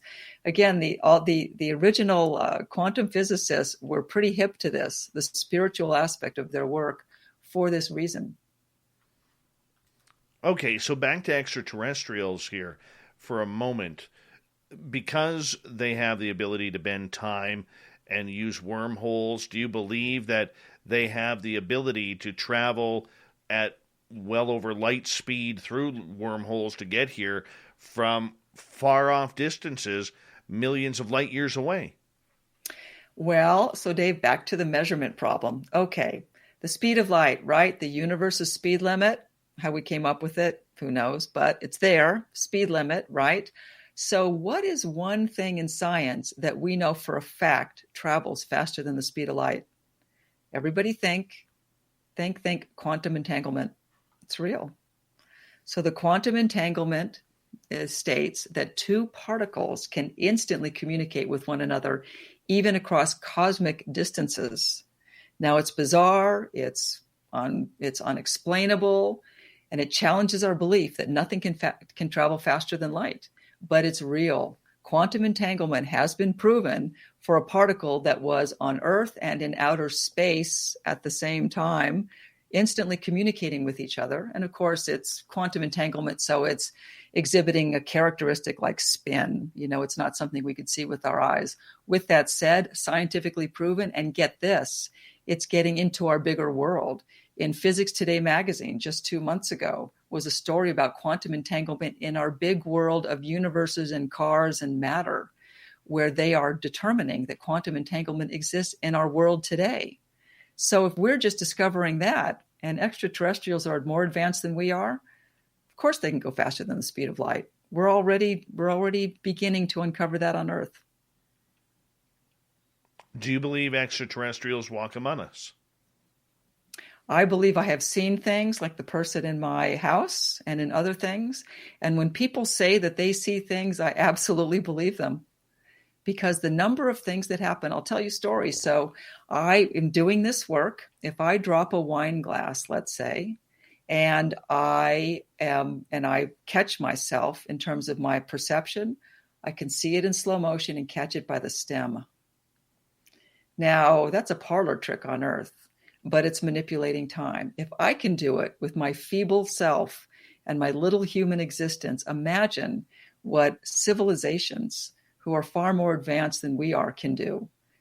And could they be here and be a parallel flute, right? Be a flute that is playing the same note and they're here and they're not here? Absolutely they could. So do you believe that there are different species of extraterrestrials that have been able to come here and find out what we're all about, because we are literally, because our planet is so loud due to electronics and noise and light pollution and everything, that we are projecting way out into the universe that would attract visitors to come over here? Yeah, we may be the nursery school. In fact, we may be the bad boy nursery school of the universe or the galaxy. Right? Those Earthlings, they're making a lot of noise. They're pretty young. They're making some mistakes. And I'm sure, if ETs are out there and they can travel to visit us, they might want to know what's going on. We could certainly use all the help we can get.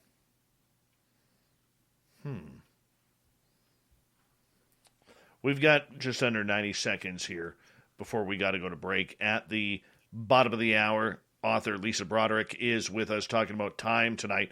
What about time travel? Time travel, Einstein, Rosen bridges, I'm telling you. And also phase and the other things we talked about for time travel, that is something that we will crack for sure. We can talk about that in the next segment. That is one of the most intriguing topics ever. Well, it fascinates people. And think about the fictional stories manipulating time, traveling time, things I cover in my book, but the things in the book are very real. It's only a matter of time. Oh, the nice pun there. Very nice pun there. The time puns are infinite. Another time pun. I like it. I like it. We are having a blast here. And it's not very often I get shut up because I'm kind of a big mouth. And you're making me shut up and think a lot tonight. So I appreciate Well, I hope that. you're having fun, Dave. I am. I mean, it's hard to fathom. You know? Well, wrapping our minds around it. Here's what I want to do. Let's practice while we're still in nursery school. You know, and the universe is looking at us. Let's get some practice in. Let's manipulate time. All right. Let's figure out how to do that when we come back on Spaced Out Radio. Our guest tonight, author Lisa Broderick. She has a great book out, All the Time in the World. Can be found at any major bookstore. Can be found online, places like Amazon. And her website, allthetimebook.com. I'll be honest with you, you can't see her on camera on YouTube and Twitch tonight, but she has fantastic hair too. So we appreciate that about Lisa. We'll be back with more Spaced Out Radio in time right after this.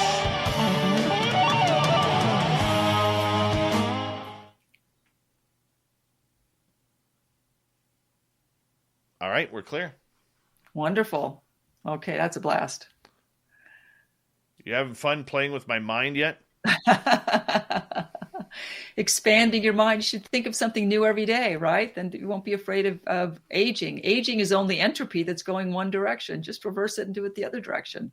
It's possible. The wine glass can put itself together. It's improbable.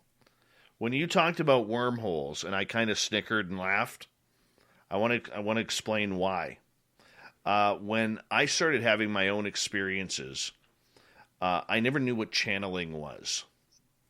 And I ended up learning how to channel without even knowing really what it was. Mm-hmm. So my friend Samantha Mowat came over to my house one day, and she wanted to help me practice with my channeling. So she is very connected to extraterrestrials. And she goes, okay. She goes, I want you to find me the planet Lyra in the Pleiades. So I'm like, okay. So I ended up going on this channeling session. And I remember zooming up. It's all black and I can see stars. And all of a sudden I kind of, like Google Earth, you kind of zoom in on what you're seeing. And I was explaining this really giant, like 5-mile high tower. It was all very like aquamarine color, and every corner of this building and every window was covered in gold. I never saw any beings or anything like that. And then when you mentioned wormholes, when they, whoever they are, started bringing me back, it was just like out of a Star Trek television show where they go through the wormhole that, you know, you see all the stars and all of a sudden they become like this light tunnel. Right. I went through that. And my neck started straining from the G-forces. And I remember grinding my teeth. And then, boom, in a split second, I was back here in my body. And I started coughing. And I coughed so hard that I bruised my throat and my entire chest cavity. Wow. And it was so painful that 2 days later, I actually thought I was having a heart attack. And I actually went to emergency to find out what was going on. The pain in my chest was so painful. Ooh, and wow. My family doctor happened to be working in emergency that day. And he goes, what did you do? He goes, because after x-rays, my chest was all bruised internally. And I said, Doc, you wouldn't believe me. He goes, try me. So I told him. And he goes, you're right. I don't believe you. I said, I told you. Right? And so when you brought up the wormhole and how quickly it can happen, it just brought back that memory and reminder of that night with Samantha. Well, we have these experiences. You know what I say, and that is, don't just have them and then pick yourself up and dust yourself off and go on like nothing happened. That's not scientific. Make a note. It's a parallel flute. It's out of phase. Keep a journal. How I learned to do all this is I wrote it down. And I went back to the last time that I turned on a Bic lighter and a 12-inch flame came out of it, which was impossible. And all of the other things that started to happen, and I put the pieces together. We can each do that.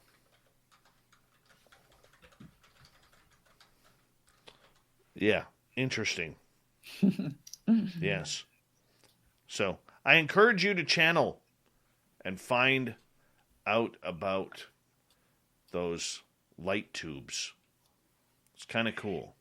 Well, and so we could talk Penrose, which are microtubules in the brain. That's actually quantum consciousness. It might be the same thing. Maybe. We could bring up quantum consciousness. Great word. And Penrose just won the Nobel Prize. He's a serious cat. We can do that. We can definitely do that. We have about 25 seconds. A big thank you to Lynn Soes, R&R, Dirt Road, Thomas, and Simon for the amazing super chats tonight. Thank you so much for everybody supporting our show with the super chats. It goes a long way in what we do. Thank you to everybody who's been shopping at our store on our website, spacedoutradio.com, for your swag. We're going to be adding more soon, I promise. And a big thank you to all our new listeners. Don't forget to hit subscribe and ring that bell. Here we go, everyone.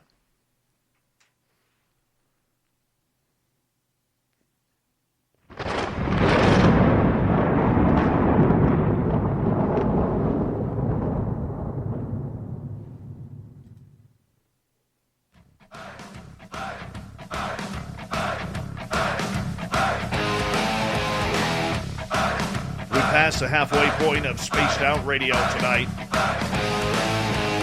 My name is Dave Scott. Thank you so much for being here. We really do appreciate earning your listening ears. Want to remind you that if you've missed portions of this show or others, check out our free archives. Go to youtube.com/Spaced Out Radio. Do me the favor, hit that subscribe button. Our website is spacedoutradio.com. We have a plethora of features for you. Rock out to Bumblefoot, read up on Shirky Poo's Newswire, check out our swag as well. Follow us on Twitter at Spaced Out Radio and on Instagram, Spaced Out Radio Show. We continue on tonight with author Lisa Broderick. She has a brand new book out called All the Time in the World. So if you worry about time like I do, she says, we're nonsense.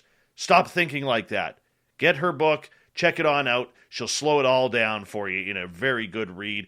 allthetimebook.com, is the website. You can find her book pretty much everywhere, like every major bookstore. Lisa, welcome back. Dave, thanks for having me. Time travel.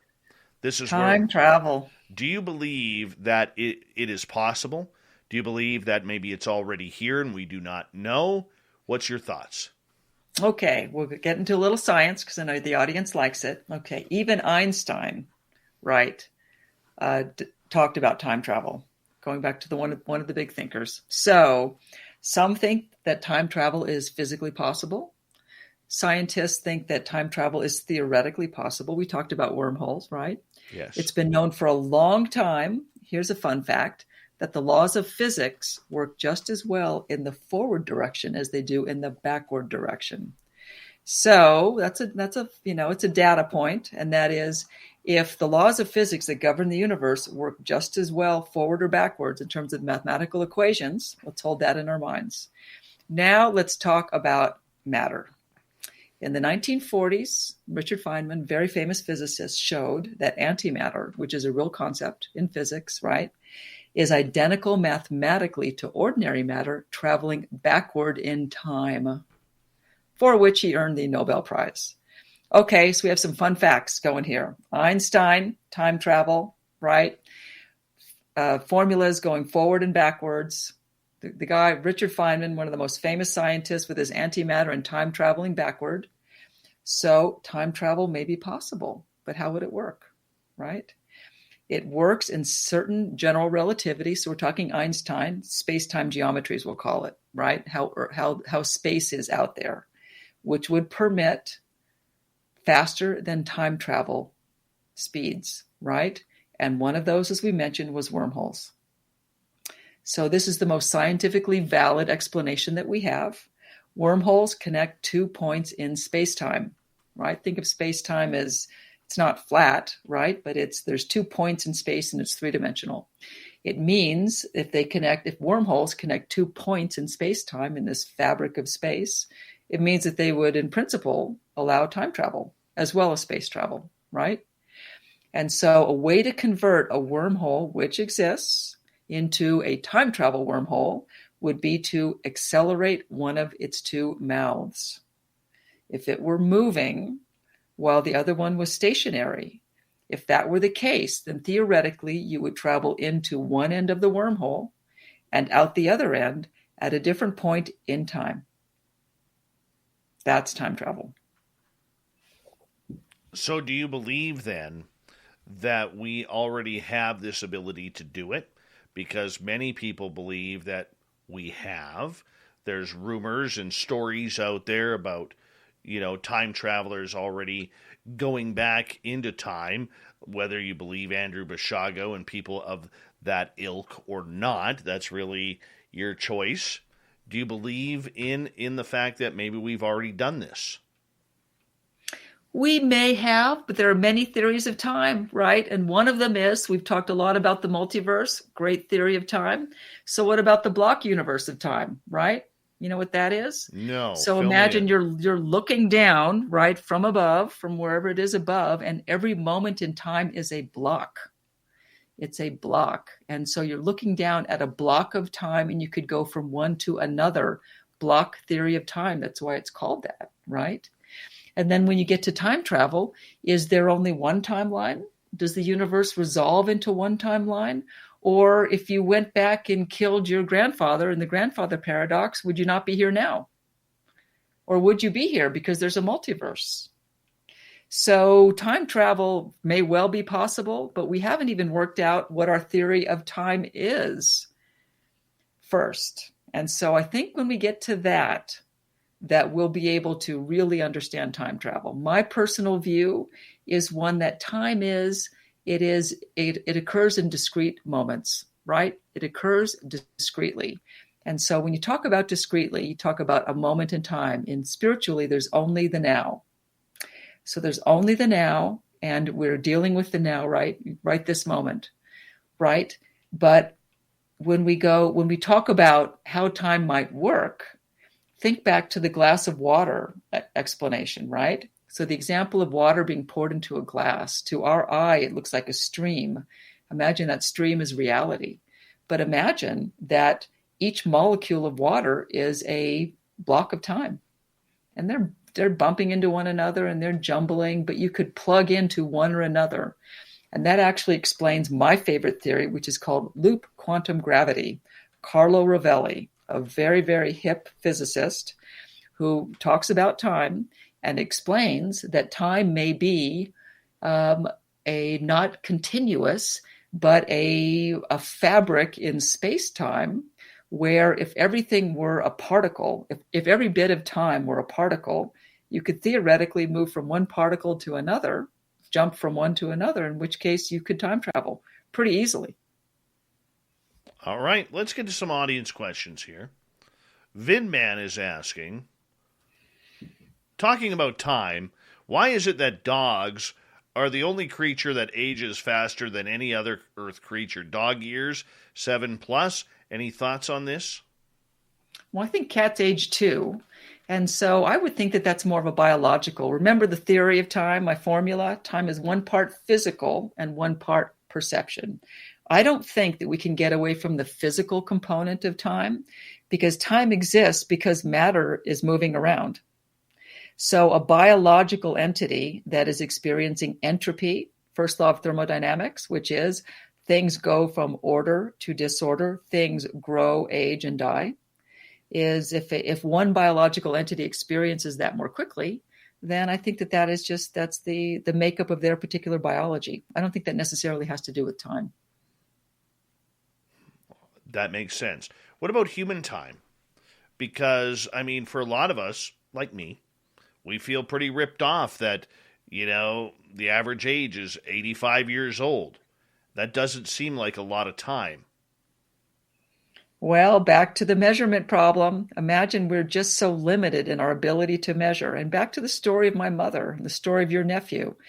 If what happens when we have a corporeal body and the corporeal body is no longer is able to support life and we're suddenly out of phase, right? We're in a different time dimension. We may be able to see who's here. We may not. But that which animates or animated the individual in the first place, that sum total of consciousness, which is much greater than the neural processes in the brain, still exists, which means your 80 years is an illusion. It has no bearing whatsoever. It does when you stop breathing. Well, maybe when you stop breathing, you start doing something else. On the different timeline, remember on the trail, Dave, who were those people? I know, and I can feel you kicking my ass as you say that. I can totally I'll simply feel point out the things that you already said. I know. I'll just bite my tongue here and shut up. Rob is asking, isn't a moment about 5 to 7 seconds at a time? Well, I'm not sure how I would define a moment. And so back to the measurement problem, the smallest unit we can identify so far is a Planck, right? Named after the scientist Planck. So there's a Planck second and there's a Planck length. And so there's also a zeptosecond, I believe. And that is actually a little bigger than a Planck. But I'm not sure what a moment would be defined as. All right. In regards to Penrose, for people who may not understand who or what Penrose is all about, please explain. Roger Penrose, again, as I was talking to you on the break. So for all of you techies, Trekkies, astrophysicists, Feynman fans, and Penrose groupies, this is the hottest in science. Roger Penrose, a physicist, classical physicist, quantum physicist, just won the Nobel Prize. And he has a theory of quantum consciousness. Okay, and we'll talk tubules. So in the brain, the fabulous computer that is the brain, where these neurochemical processes are going on, but consciousness is different from them, he supposes that it's quantum processes that are going on in the brain. And there's something called microtubules, and it's pretty technical. You could look it up online. But there's a special pattern in the brain which enables quantum processes to occur. Now let's talk quantum. We're talking consciousness causes collapse, quantum entanglement, right? The quantum superposition where something is both here and there at the same time. He supposes all of this is going on in the brain. And so it's neither two-dimensional or three-dimensional. It's another dimension, Dave, just like we spoke about. So quantum processes are things like absorption and emission, but on a level we can't see. But using a model that is quantum mechanics, I think it is a great movement in the right direction to understanding what's really going on here. Okay. So does it always come down to the quantum field? Because I think for the majority of people on this planet, we have no clue what we're talking about when it comes to anything quantum. Yeah, and that's too bad. So it's as though there's this big world of asteroids and planets and universes and cars and trucks and people and bears where I live, all kinds of things that are big and that we can see, our big world. And then there's this tiny world, the micro world, the quantum world, where a quantum isn't even a quanta isn't even a thing. It's a unit of measurement, right? Quantized. So, and it is only modeled mathematically. No one's ever seen a quanta. With that said, Dave, the quantum world is running the computers that we're on now. It allows for lasers. It allows for all kinds of things that are in our everyday world. So that's one thing. We really couldn't live without it, right? Quantum computing, all of the things that are going on. But also that tiny world, I believe, is bubbling up as we're able to measure better. Remember the article I told you about in Physics Today, where they're measuring quantum entanglement in the big world? It's like there's a secret tiny little world that's going to burst through because we can measure it better, because our big instruments are getting smaller and smaller and more precise, where we can actually experience the quantum world in our big world. And I think that's what's going on when we experience these time shifts.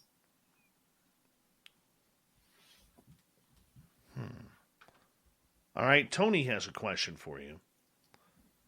Lisa, what quantum UFO observation technique? I don't understand this question, Tony. Could you ask Lisa what quantum UFO observation? Oh, okay. Can you define what quantum UFO observation technique is? I haven't heard that term before. So if you're coining it today, kudos for you. It's the Tony theorem. With that said, I don't know that there is a quantum UFO identification technique that I'm familiar with. I'd love to hear about it. All right. Rob is asking, what do you know about conscious refreshing? Apparently it refreshes every 30 milliseconds, according to Persinger. So that's your consciousness is refreshing. That may be. Think about consciousness again and thinking about the brain. The brain is a set of neurochemical processes in an organ. Consciousness is different than that. Many theories. You have Penrose's theory of consciousness. You have consciousness is everywhere at once, and we're swimming in it, and it goes in and out of the brain. It may be refreshing. It may not. I really haven't thought about that as a theory. With everything around our planet that revolves around time, we see clocks everywhere. Every sporting event has a time limit, except for baseball. We see everything controlled by a clock or some sort of formula of time. How do we put it to rest? How do we get it out of our head in order to think for ourselves in a free world? Well, I don't wear a watch, that's for sure. And in fact, a funny story, and I've heard other people say it, when I do wear a watch, it tends to stop, and it really shouldn't stop. So that's an interesting experience. Watches are not that useful for me except as decorative jewelry. And clocks around the house, they're useful, but I see them as a utility.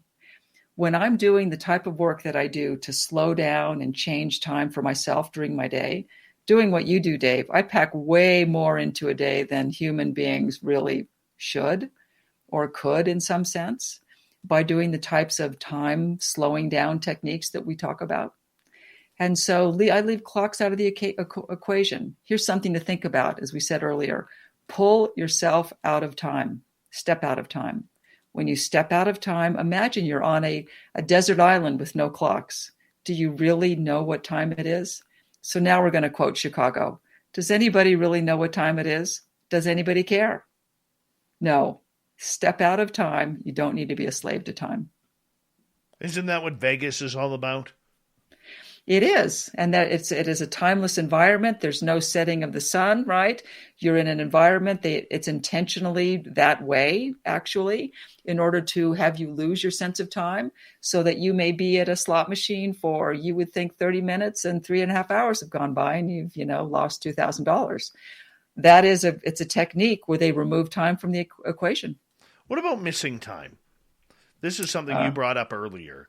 Regarding, I think that's fascinating. Because I've never had missing time. I know people who have. There's people in our chat room who have had missing time.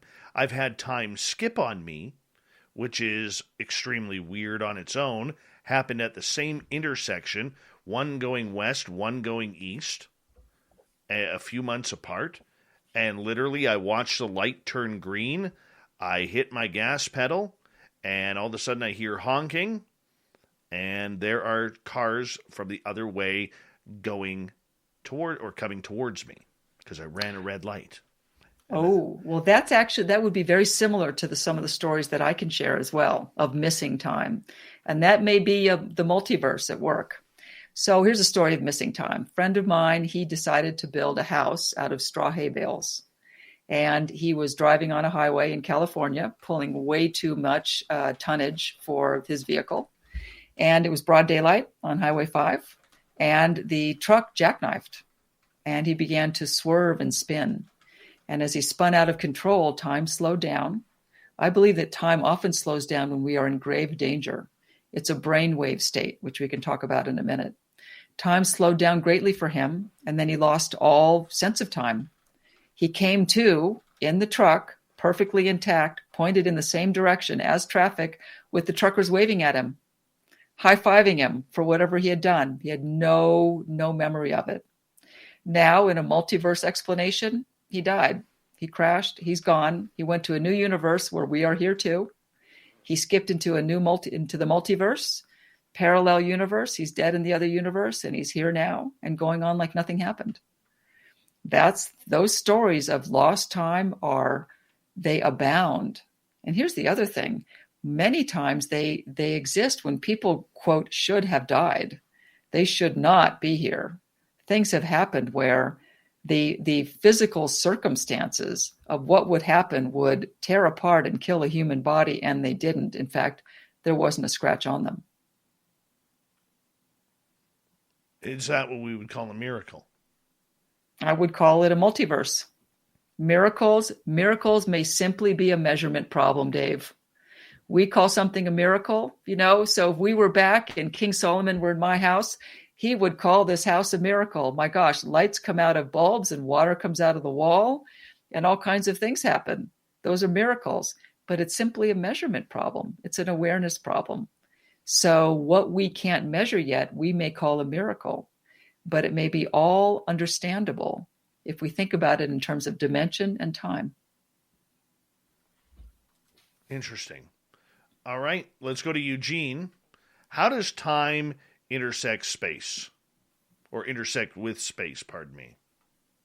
Well, you don't, so back to dimensions, right? Dimensions are things we can measure. They refer to the minimum number of things we need to measure something. So if you're going to measure the position of an object, right, you need the latitude, the longitude, and the latitude, the altitude, and the longitude.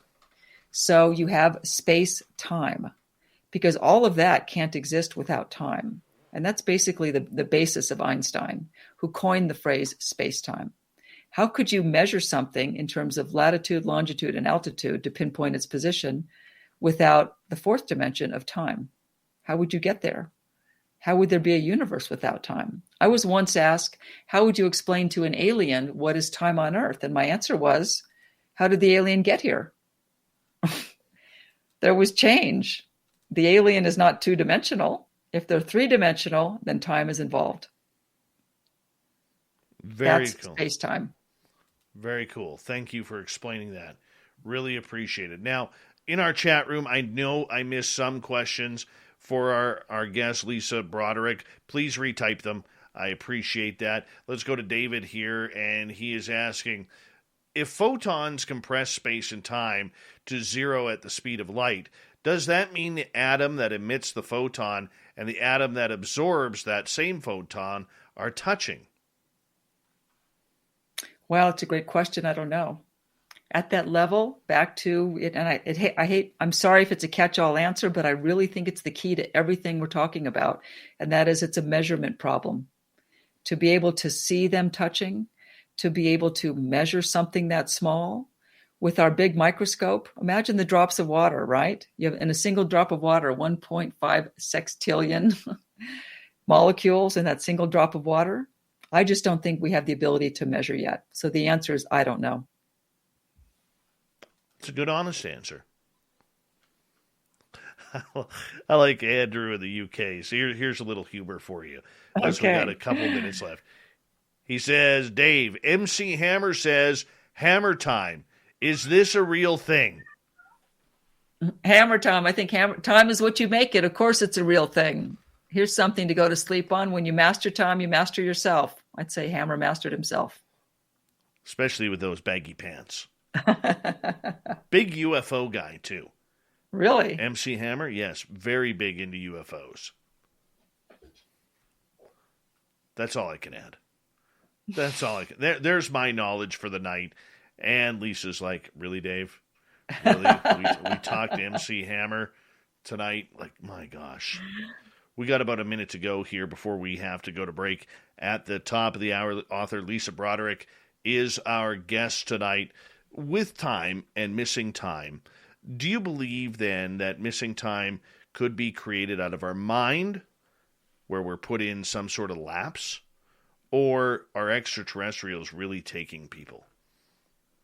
Yeah, I don't tend to subscribe to things that might make people feel afraid, right? And so taking people and all of that, I don't ascribe malevolence to anything, really. I mean, if someone comes at me with a gun, then I might think twice. With that said, the existence of other races and individuals and extraterrestrials who might be curious about us, I'm down for arrival. A good alien visitation, of the octoped who just wants to talk to us. That would be my version of that. And they're not taking anyone. All right. That's a great answer as we head into our break at the top of the hour. 2 hours down. We got 1 to go. The next half hour, author Lisa Broderick will continue to join us. Then when we get to the bottom of hour number 3, the fedora-wearing John Hudson will be back with the unbiased UFO report. And, of course, we'll have Shirky Poo's news and the thought of the Dave. Lisa Broderick has a brand new book out called All the Time in the World. Apparently it can teach us to slow down time. It is anti-aging for your eyes. allthetimebook.com is the website. You can find it at any major bookstore. We'll be back with hour 3 next on Spaced Out Radio.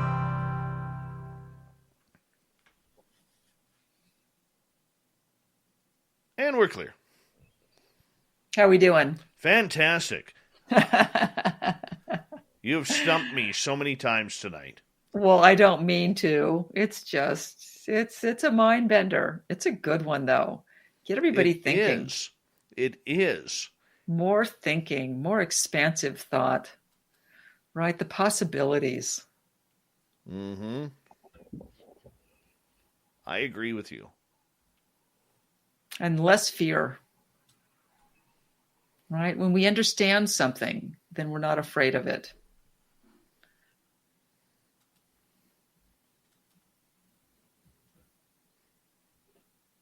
True.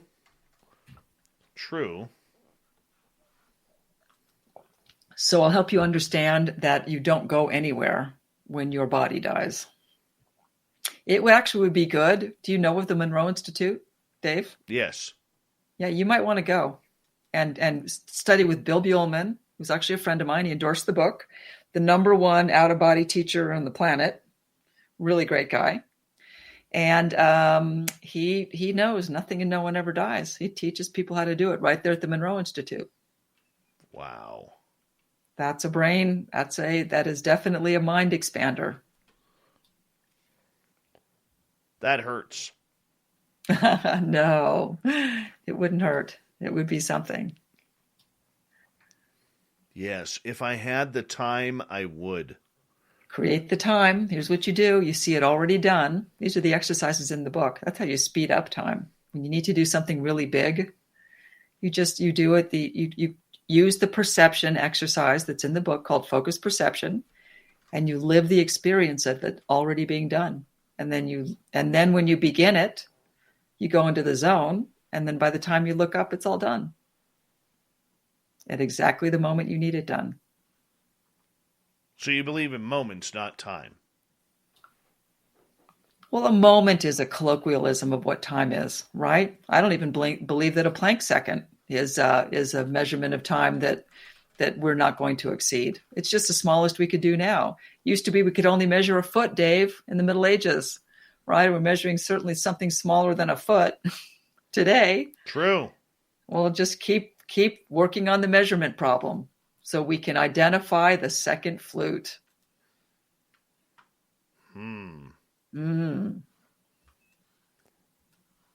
You are hurting my brain tonight. Hurting my brain, but that's okay. It's well worth it. A good thing. It is a good thing. Expanding your brain. Yes, I'm going to be going to bed early after this show, all because of this. It's going to be your fault. Sweet dreams. Up at 3. Actually, I lived in Sedona for a couple of years, and all the spiritual teachers, we always joked that we would call each other at 3 a.m. because we were all up. Everybody was up. Everybody's up at 3 a.m. local time, doing stuff like this.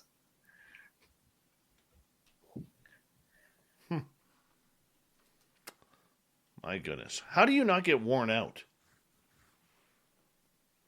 I do a lot of self-care. I'm a very consistent meditator, very deep meditation, and twice a day. And also, so I sleep from 11 to 3, and then I'm up from 3 to 6. And then I don't have anything too early. Tomorrow I have a meeting at 8, kind of a bummer. So, that's enough. And then I remove fear from the equation.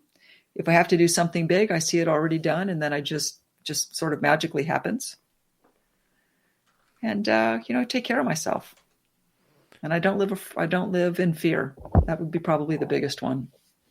Just remove it from unless someone has a loaded gun at your temple, they're pulling the trigger, and you know that every chamber has a bullet in it, you're not in danger. That's called an ex-wife. That's real danger. Everything else is false evidence appearing real. True. Very true. I got to try some of this stuff. Yeah, I'm fun. good. I'm good with this type of woo. Well, and focus perception. We should get into that. Brainwave states, focus perception, why it's like hypnosis, what you can do in this state. A lot of fun stuff. Can do. We got about 2 minutes.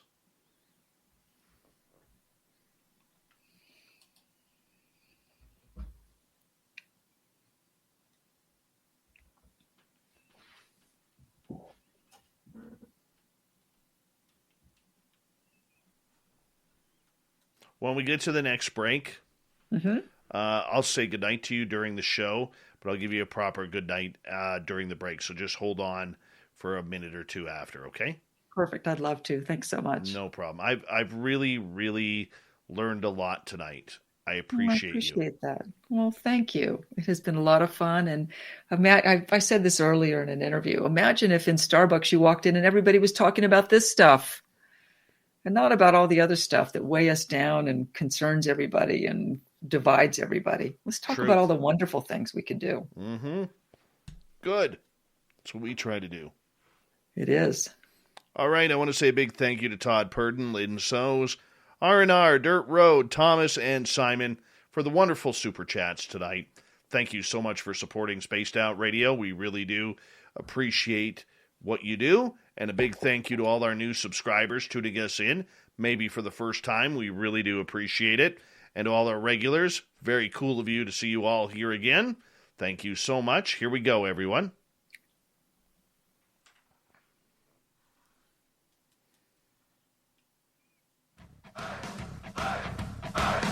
Would you like to connect with us? Head to spacedoutradio.com for all your latest show info. Now, back to Dave Scott and SOR. Third and final hour of Spaced Out Radio is underway tonight. My name is Dave Scott. Thank you so much for taking the time to join us. We really do appreciate earning your listening ears. Want to remind you that if you've missed portions of this show or others, check out our free archives by going to youtube.com/Spaced Out Radio. Just do me the favor, hit that subscribe button. We say hello to everyone listening in on our terrestrial affiliates around North America and digitally on TalkStream Live, Revolution Radio, and KPNL. The Desert Clam has set the password for tonight in the SOR Space Travelers Club. Zegadine. Zegadine is your password. Use it wisely, Space Travelers, as the Clam sets the password each and every night right here on Spaced Out Radio. Our website is spacedoutradio.com. We have a plethora of features for you. Rock out to Bumblefoot, read up on Shirky Poo's News Wire, check out our swag, follow us on Twitter at Spaced Out Radio, and on Instagram, Spaced Out Radio Show. For the final time tonight, we say hello to Lisa Broderick. She is the author of a brand new book called All the Time in the World. This is where we look at the scientific side of slowing time down and taking advantage of every second that we have on this beautiful planet before we are called elsewhere to who knows where. You can find her book in any major bookstore or on her website, allthetimebook.com. Lisa, thank you so much for joining us tonight. Dave, thank you. It's great to be here. It is. Starting off with a question from Tony. Lisa, could you please give an explanation of quantum healing technique? Well, I haven't heard that term, but I can definitely combine the two. So we think about quantum mechanics, right? And we think about the primary tenet of quantum mechanics, the observer effect, right? And so quantum science basically says that when observers show up to a situation, physical reality is altered, right? So we'll accept that. Now imagine if we wanted to apply that to healing, right? So healing is the mystery of the ages, but so is quantum mechanics. But it's also the latest science. So imagine that we could use our knowledge that quantum science says that how we show up for a situation alters physical reality with the observer effect to affect healing on ourselves or others, and to do it across space-time using quantum entanglement. So imagine that we weren't so limited in our belief, and we believed that, let's say, prayer worked. And in fact, what is prayer? It's a long-distance intention for healing of something in some sense, right? So imagine that's not a spiritual definition, but it's a scientific explanation for a phenomenon, which is quantum entanglement. Thinking about the health of another, using imagery to do it. Imagery is the observer effect in action, where psychology is meeting physics in the quantum field. Imagine a healing for someone else over space-time, across cosmic distances, so that someone else may benefit. I would think that explains quantum healing, and I would think that it's very, very possible, and we do it all the time for people. All right, another question. This one coming from Nicole. What is your explanation of poltergeist activity then? Well, back to phase, right? So we talked about phase, how we might see something and then not see it. So again, we have sine waves, right? Everything is a wave. So light is a wave and sound is a wave. Imagine that we're seeing something out of the corner of our eye, but it's the second flute. So one flute is playing and there are two perfectly tuned flutes. If a second flute comes in, you're going to hear the flute for a moment, and then they're going to go into phase. They're going to synchronize. Sound waves always do, if they're perfectly tuned. When they're perfectly tuned, you don't see it anymore, but you saw it for a moment. That may well be poltergeist activity, what you saw for a moment. All right. I love this question by Jenny. It's kind of eerie. She says, I had an episode driving at night. All of a sudden, I saw a concrete wall in front of me. I jerked the steering wheel, and it was gone. I realized it was never there. What was that? Well, it could be a multiverse, and I'll share something with you, Jenny. I had the similar experience, except it was broad daylight and rush hour traffic in Florida, driving pretty much too fast for all of rush hour traffic. We were all doing about 70. And in front of me, I saw a bicycle fall off a trailer in front of my car, and I was boxed in. So I couldn't go right and I couldn't go left, and I was going 70 miles an hour and I couldn't stop. And you know what I did, Jenny? I don't know what I did. I drove right through it, and the last thing I remember is it was in my rearview mirror. I may be in the multiverse because I died. I may have been out of phase. It may have been out of phase. Your concrete wall may have been from another time. The truth is we don't know, but these experiences are very common. What I would say, and Dave and I talked about, and that is, don't just pick yourself up and dust yourself off and go on like nothing happened. That's not scientific. Make a note of it. Keep a journal. Figure out how to recreate it. That's what I did with time in order to come up with these theories. All right. Let's get to another one here. And, where to go here? There it is. Nikki is asking, what is your opinion then of psychics and mediums who can see spirit? Please explain. Oh, I think that they're just like aliens. They may have a natural antenna, which they call it psychic, and they call it the ability to see spirits, and they can tune into phase and out of phase better than we can, just like an alien could manipulate time. Some people have better antennas than others, that's for sure. Imagine your grandmother who knew that someone was going to call, or parents who know that a child has died. They're tuned in some way. I believe they're tuned in across space-time, across space and time, and some may have more reliable antennas than others, and we call them psychics and channels, and the ability, and people have these abilities, but truly it's rooted in science, and it's rooted in Again, the two flutes.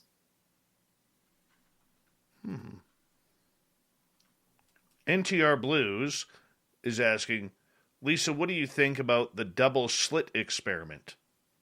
Well, I mean, that's the basis for the quantum observation. And so if people don't know, it was a long time ago, 100 years ago, shooting a single photon out of a light source. So imagine you have a flashlight and you're shooting one photon out of it, right? And you shoot it onto something that will record its existence, a photoelectric plate. And when it was observed, it was a particle. And when it was not observed, it was a wave. That is the essence of consciousness causes collapse of the wave function, the basis of quantum mechanics. I think it's very real. I think that all of these quantum processes exist in our everyday world. We don't see them. We know they're there.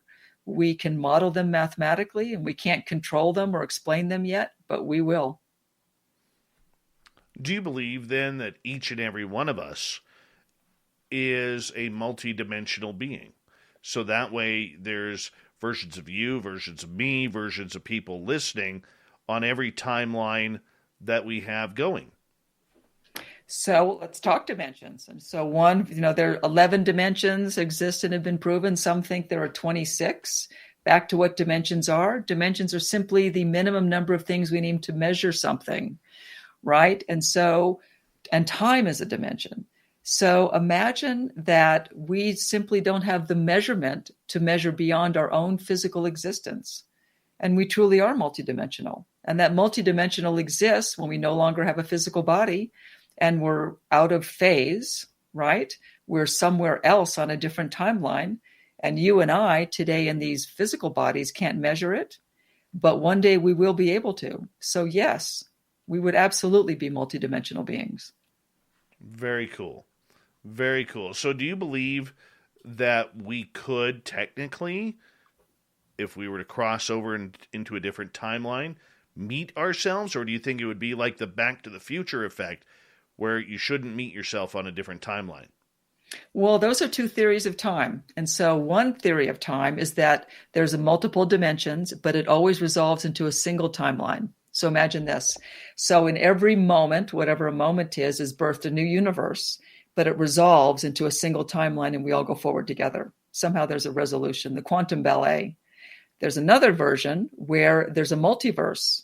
A new universe emerges from every single moment, and they're all in parallel, and there's an infinite number of those. In the first one, it was Back to the Future. You can't kill your grandfather and still be here, right?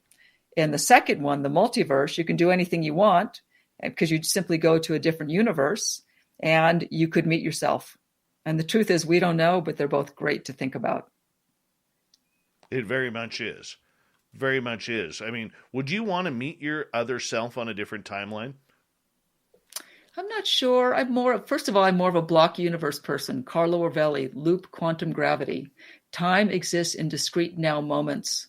And we perceive that we're passing through time, but that's actually not what's happening. It's all happening at once. That's what I believe and my experience. And so a multiverse, I think that it's an explanation. And so if I were able to meet myself, maybe I would, maybe I wouldn't, but I would more subscribe to the resolving to the single timeline. Think about it. It's a lot of work for the universe to have an unlimited number of timelines and universes. I think the universe is more efficient than that. I think it resolves.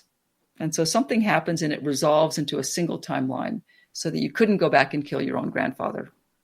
But for lost time and for these death experiences we have, that may be loop quantum gravity, the block theory of time, where you're just stuck in a different block. You don't think anything bad could happen from that in meeting yourself? Well, clearly, of course, I'm a techie, I'm a Trekkie. And so there are versions, right? We've all seen Star Trek where they meet themselves and it's really not so good, right? So in a true multiverse explanation of the universe, things go awry and wars are lost and won that we don't experience and really bad things happen. But we could imagine that there are a lot of things that are happening in this world that are really adverse. And there's a, quote, better world. So the truth is, I don't know. I don't really subscribe to the multiverse going on forever. It seems inefficient for the universe. Big J is asking, do time travelers from the future phase out and can't stay long? Well, of course, who knows? So a time traveler versus, let's say, an alien who can manipulate time better than we can. I would imagine that aliens who can travel great distances would have mastered time travel, and they wouldn't have to phase out. And of course, time and matter are connected. So they could dematerialize, they could phase out and be out of phase. It seems to me that if they're traveling that distance, they have a pretty good understanding of time and matter, and something like that really wouldn't affect them. They'd be able to stay if they wanted to. I think that they may not just choose to. Okay. Earlier we talked about immortals. Do you believe that there are immortals running or walking this planet right now that have been here for centuries? Or do you believe we're all immortal because the meat sack that we are in may disintegrate one day, but the soul and the consciousness continues on, making each and every one of us immortal? I think that the latter, and that is, again, so you have a fabulous computer in your head. It's neurochemical processes, right? Consisting in the brain. Consciousness is much more than that. It's much more than the sum of its parts, right? It's way beyond that. Conservation of energy, the first law of thermodynamics. Energy is only changed. It's never lost. So consciousness never leaves. And so when the body dies, which clearly entropy exists, and that is things grow, age, and decay, right? As we see with entropy, things grow from a state of order to disorder. Bodies do that, but consciousness doesn't. That's just changed into a different energy. That would be my belief. Where do you believe consciousness goes? Well, I think in the story of my mother, I don't think it went too far, right? And so in a lot of other stories of out-of-body experiences, again, studying with Bill Buhlman at the Monroe Institute, who's a famous and really well-known teacher of out-of-body, he would say that you're in your room and head for the door. When you have an out-of-body experience, you're right in the room and you can see the room. You could even see your body. So that means you don't go very far. I mean, you could just be here. That's an amazing thought and really wonderful, I think. So what is your opinion then on reincarnation? That's interesting. And so the Tucker book, as people know, right? So the extraordinary stories of children, of past lives of children. And so talk about this phenomenon where children are having memories they couldn't possibly have of famous people and non-famous people. And so I think if there's an explanation for that, and I go into this in this book, it's quantum entanglement. Right? It's the separation of two particles in space and time over a long distance, right? That can instantly communicate. And one was in the past and one is in the present. And those two particles are exhibiting the same condition, the same characteristics, spin in quantum mechanics, but it may be different for a child who is reincarnated. And the consciousness is related to quantum entanglement. All right, let's get to another question from Nikki. What are your thoughts on ETs growing a human clone, putting that clone in stasis, then when needed, the ETs pull a human's consciousness out and inserts it into the cloned human for whatever purpose? Well, I don't tend to go toward the malevolent in anything. And so that sounds pretty malevolent. And so I would believe that if we were visited by consciousnesses and beings and civilizations which are so far more advanced than we are, then they really wouldn't have the need to fool around with human beings like that. They would have much better things to do. They may want to learn from us, but I don't believe that there's a malevolent intent. So I couldn't really see that happening. Okay, what about, have you ever heard about this where some people believe that during a near-death experience that they had a walker come in and take over? Like there was a soul change or a consciousness change, and they are actually a different person inside the same body? I have heard that, and in fact, a friend of mine had that experience. And to this day, he's a different person. So think of the physical body, your corporeal sac, the molecules and biology that makes up our bodies. We're sort of holding a consciousness, and even the brain is simply biology. It's an organ, and consciousness is different from that. Is it possible that another consciousness could be there? I suppose it's possible for sure.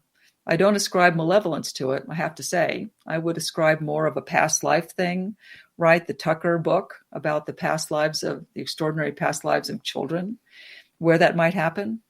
And I think it's very possible. I always wondered how that happened, or if it was even possible. Because if someone gets into an accident or has a near-death experience like you have, and I've never had it, so please correct me if I'm wrong, I see it as the trauma from that accident or whatever happened that caused that near-death experience literally changes a person. And it changes the way they think. It changes the way they live life. It changes, everything about them, where maybe they didn't smell the roses before, where now they're taking the time to do so. Do you really believe that maybe it's just the result of a new consciousness of understanding life, or that a walk-in actually happened? Well, I don't know about a walk-in, but back to the Monroe Institute, they've studied this quite extensively, and that is the physical and psychological and intelligence related to near-death and out-of-body experiences. And what you will find if you go on their website, well-studied, thousands and thousands of subjects, intelligence increases, fear decreases, quality of life improves. It is a highly recommended experience for people because you live differently. And Dave, I don't think those things come just because we decide to smell the roses. It's hard to explain an increase in intelligence because you decide to smell the roses. Something else is happening in the brain. But that doesn't mean that somebody has had a walk-in come in and a change of souls. Yeah, I don't know about that. Again, I do know someone who believes that happened for them, and he does seem like a totally different person. I haven't experienced it, and I haven't thought much about that. Would that be something you want to think about? It seems kind of malevolent, unless it's a good idea. Again, I don't tend to go that way, and in fact, that is another symptom, if you will, an after effect of out of body and near death experiences, where you tend to not ascribe things to fearful sources. You have no scarce resources, very little malevolence, nothing to be afraid of view of the world. All right, let's go to Tony here. If ET have the ability to just appear at will, why do you think they need a craft that people see? Well, if they have an ability to appear at will, if they can manipulate time, right, then they could appear on Earth, but it may be limited for them. Plus, a craft may be something that's convenient for them. Maybe we're creating the crafts in our minds.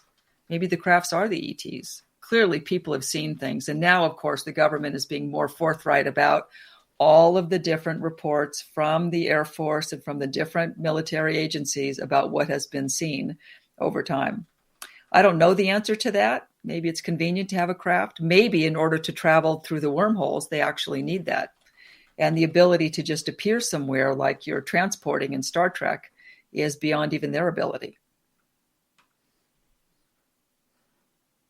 All right, Flippity is asking, is the heavy electricity feeling during a supernatural event caused by quantum draw of electrons?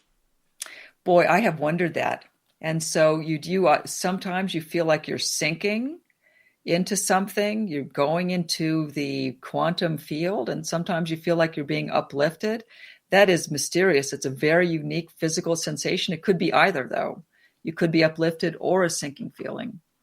There's certainly something going on at the quantum level. And as we talked about before, we know these quantum processes exist. We know they're in our everyday life. We can't see them. We can't control them.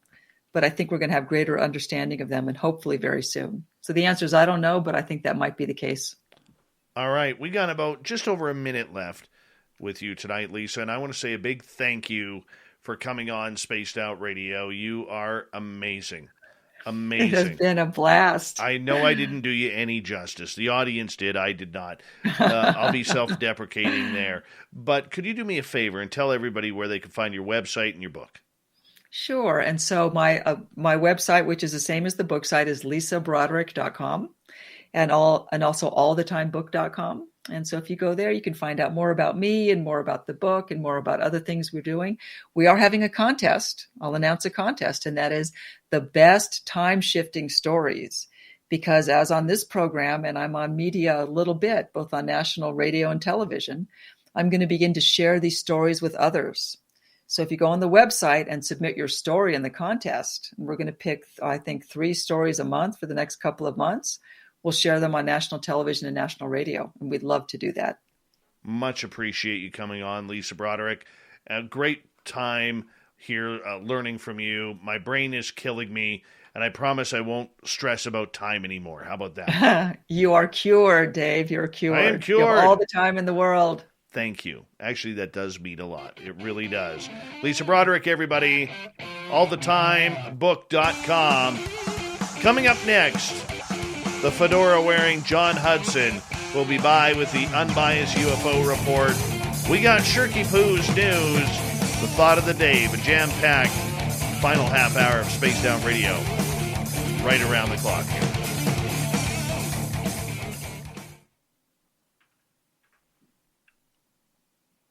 Great job, Lisa. Dave, it was a blast. Thanks so much. Yes, I'm sure you're going to be like to your publicist after this. What the hell did you put me on? What did you put me on? And also the live bookstore thing where I was coaching people for 2.5 hours as well. It's been a day. Yeah, I'm going to be honest.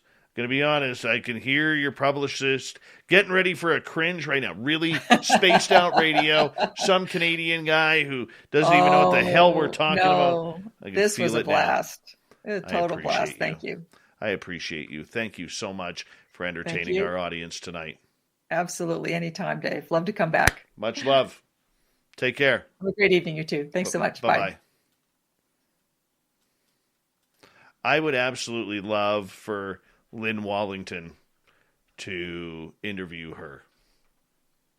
I don't think I did her justice. I really do not, and I apologize. Hi, John. What's up, buddy? I feel like I just got my ass kicked. No, actually, Dave, I think you did quite well. I think you did quite well. And, the truth of the matter is that most of the quote unquote layman's that try to get into the kind of topics that she does have not actually done the kind of research that she's done. I was quite impressed with the breadth of her knowledge and even the depth she'd gone into certain topics. And she was well read. She understood a lot of, the fact that she was pulling in Bowman from the Monroe Institute and pulling in Carlo Rovelli. She was pulling in some very, normally completely unrelated topics. And she was good. And so I thought you did it really well. But I have to be honest with you, I was biting at the bit. I was dying. I was just like, I want to be there. I want to ask her this. I want to ask her that. I was going nuts. I'll be right back, dude. I got to just take a quick bathroom break. Yeah, no worries, man.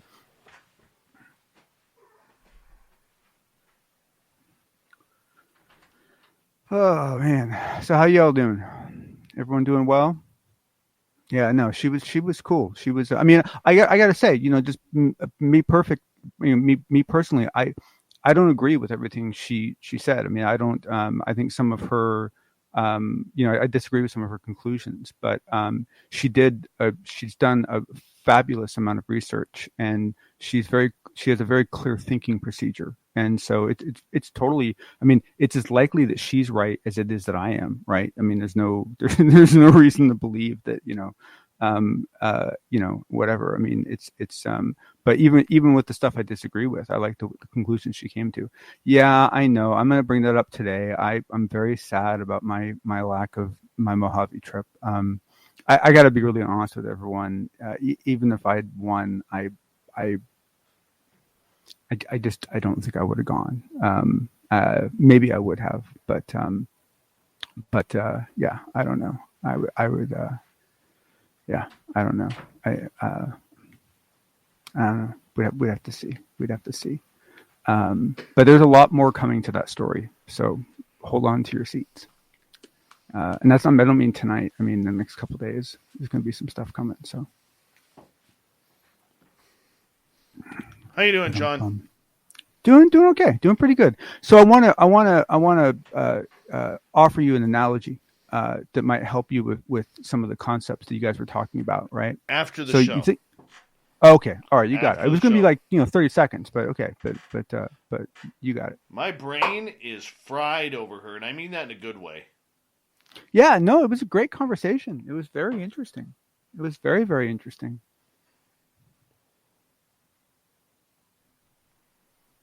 The book I said at the start of the show. You mean Carlo Rovelli? That might have been what you're talking about. Carlo Rovelli is a physicist, and he's written a couple books. The one for everyone to start with is there's one called like the 7 Lessons in Physics, I think it is.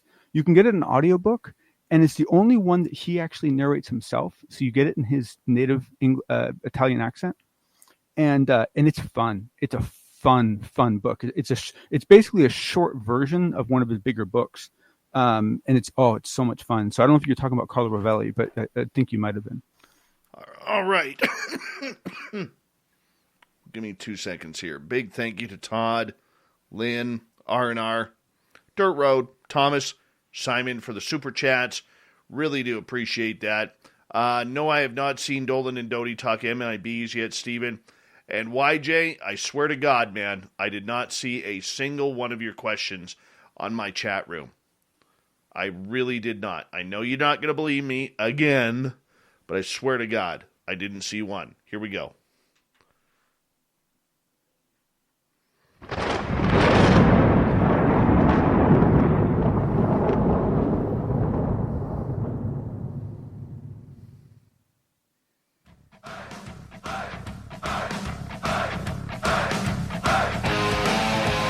We're rounding third. We're heading for home tonight on Spaced Out Radio. My name is Dave Scott. Thank you so much for taking the time to join us. We really do appreciate it. Want to remind you that if you've missed portions of this show or others, check out our free archives. Go to youtube.com/Spaced Out Radio. Do me the favor, hit that subscribe button. Our website is spacedoutradio.com. We have a plethora of features for you, including rocking out to Bumblefoot, reading Shirky Poo's Newswire, and what's the other one? Oh, yeah, check out our swag as well. Follow us on Twitter at Spaced Out Radio and on Instagram, Spaced Out Radio Show. We bring in the fedora-wearing John Hudson. Here comes the UFO Report.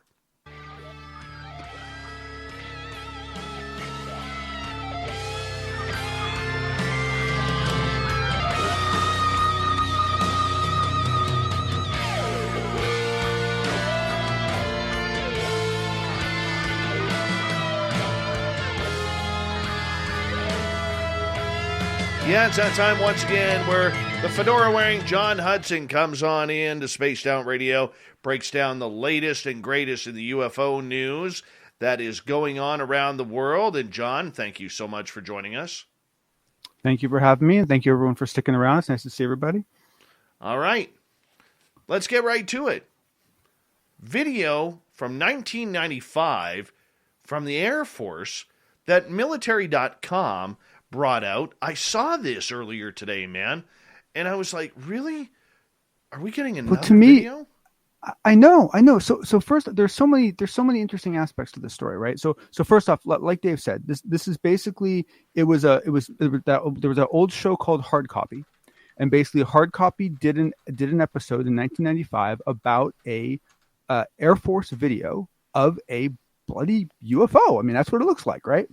And it's not a bad video. And what's so amazing about this story is, one, this happened in 1995, and most everyone I talked to had no idea. I had no memory of it whatsoever. Had no idea what it was. And so that's weird. Two, military.com I mean, it's not like the military.com website is run by the DoD or anything, right? Like, I mean, don't put that much, like prestige on it, but still it's a somewhat conservative periodical. And they pull this out of the woodworks, right? But to me, the real story beyond this, and I encourage you guys to go watch the video because it's kind of cool, is that it once again supports my current frustrating hypothesis, which is that it's not about events. It's not about some big event happening that makes everyone aware. We've had a ton of events that should have made everyone aware, and they didn't work. And there's a ton of them. If you go back in UFO history, there's a ton of these things. And this is just another perfect example. Like, I watched the video. To me, this was as impressive of a video as like the Tic Tac. I mean, and like no one cared. It blows my mind. I don't get it. I mean, you agree, Dave. It was an interesting video, right? I thought it was. And you know what? I swear I saw this video on hard copy in 1985. Okay, well, good. I really swear I did. Thank you. I appreciate that. You're the first. Well, I'm old. It's what happens. Yeah, it's just like, but anyway, go check it out. I'll put it in my notes. Go check it out. It's a cool video, and there's not like there's anything to follow up on it. It's just, to me, it's just like military.com did it, and it's hard copy, and it was in 1995. Like, where did this come from? So it just kind of blew my mind. Yeah, it kind of blew my mind too. Why is this video coming back to fruition now?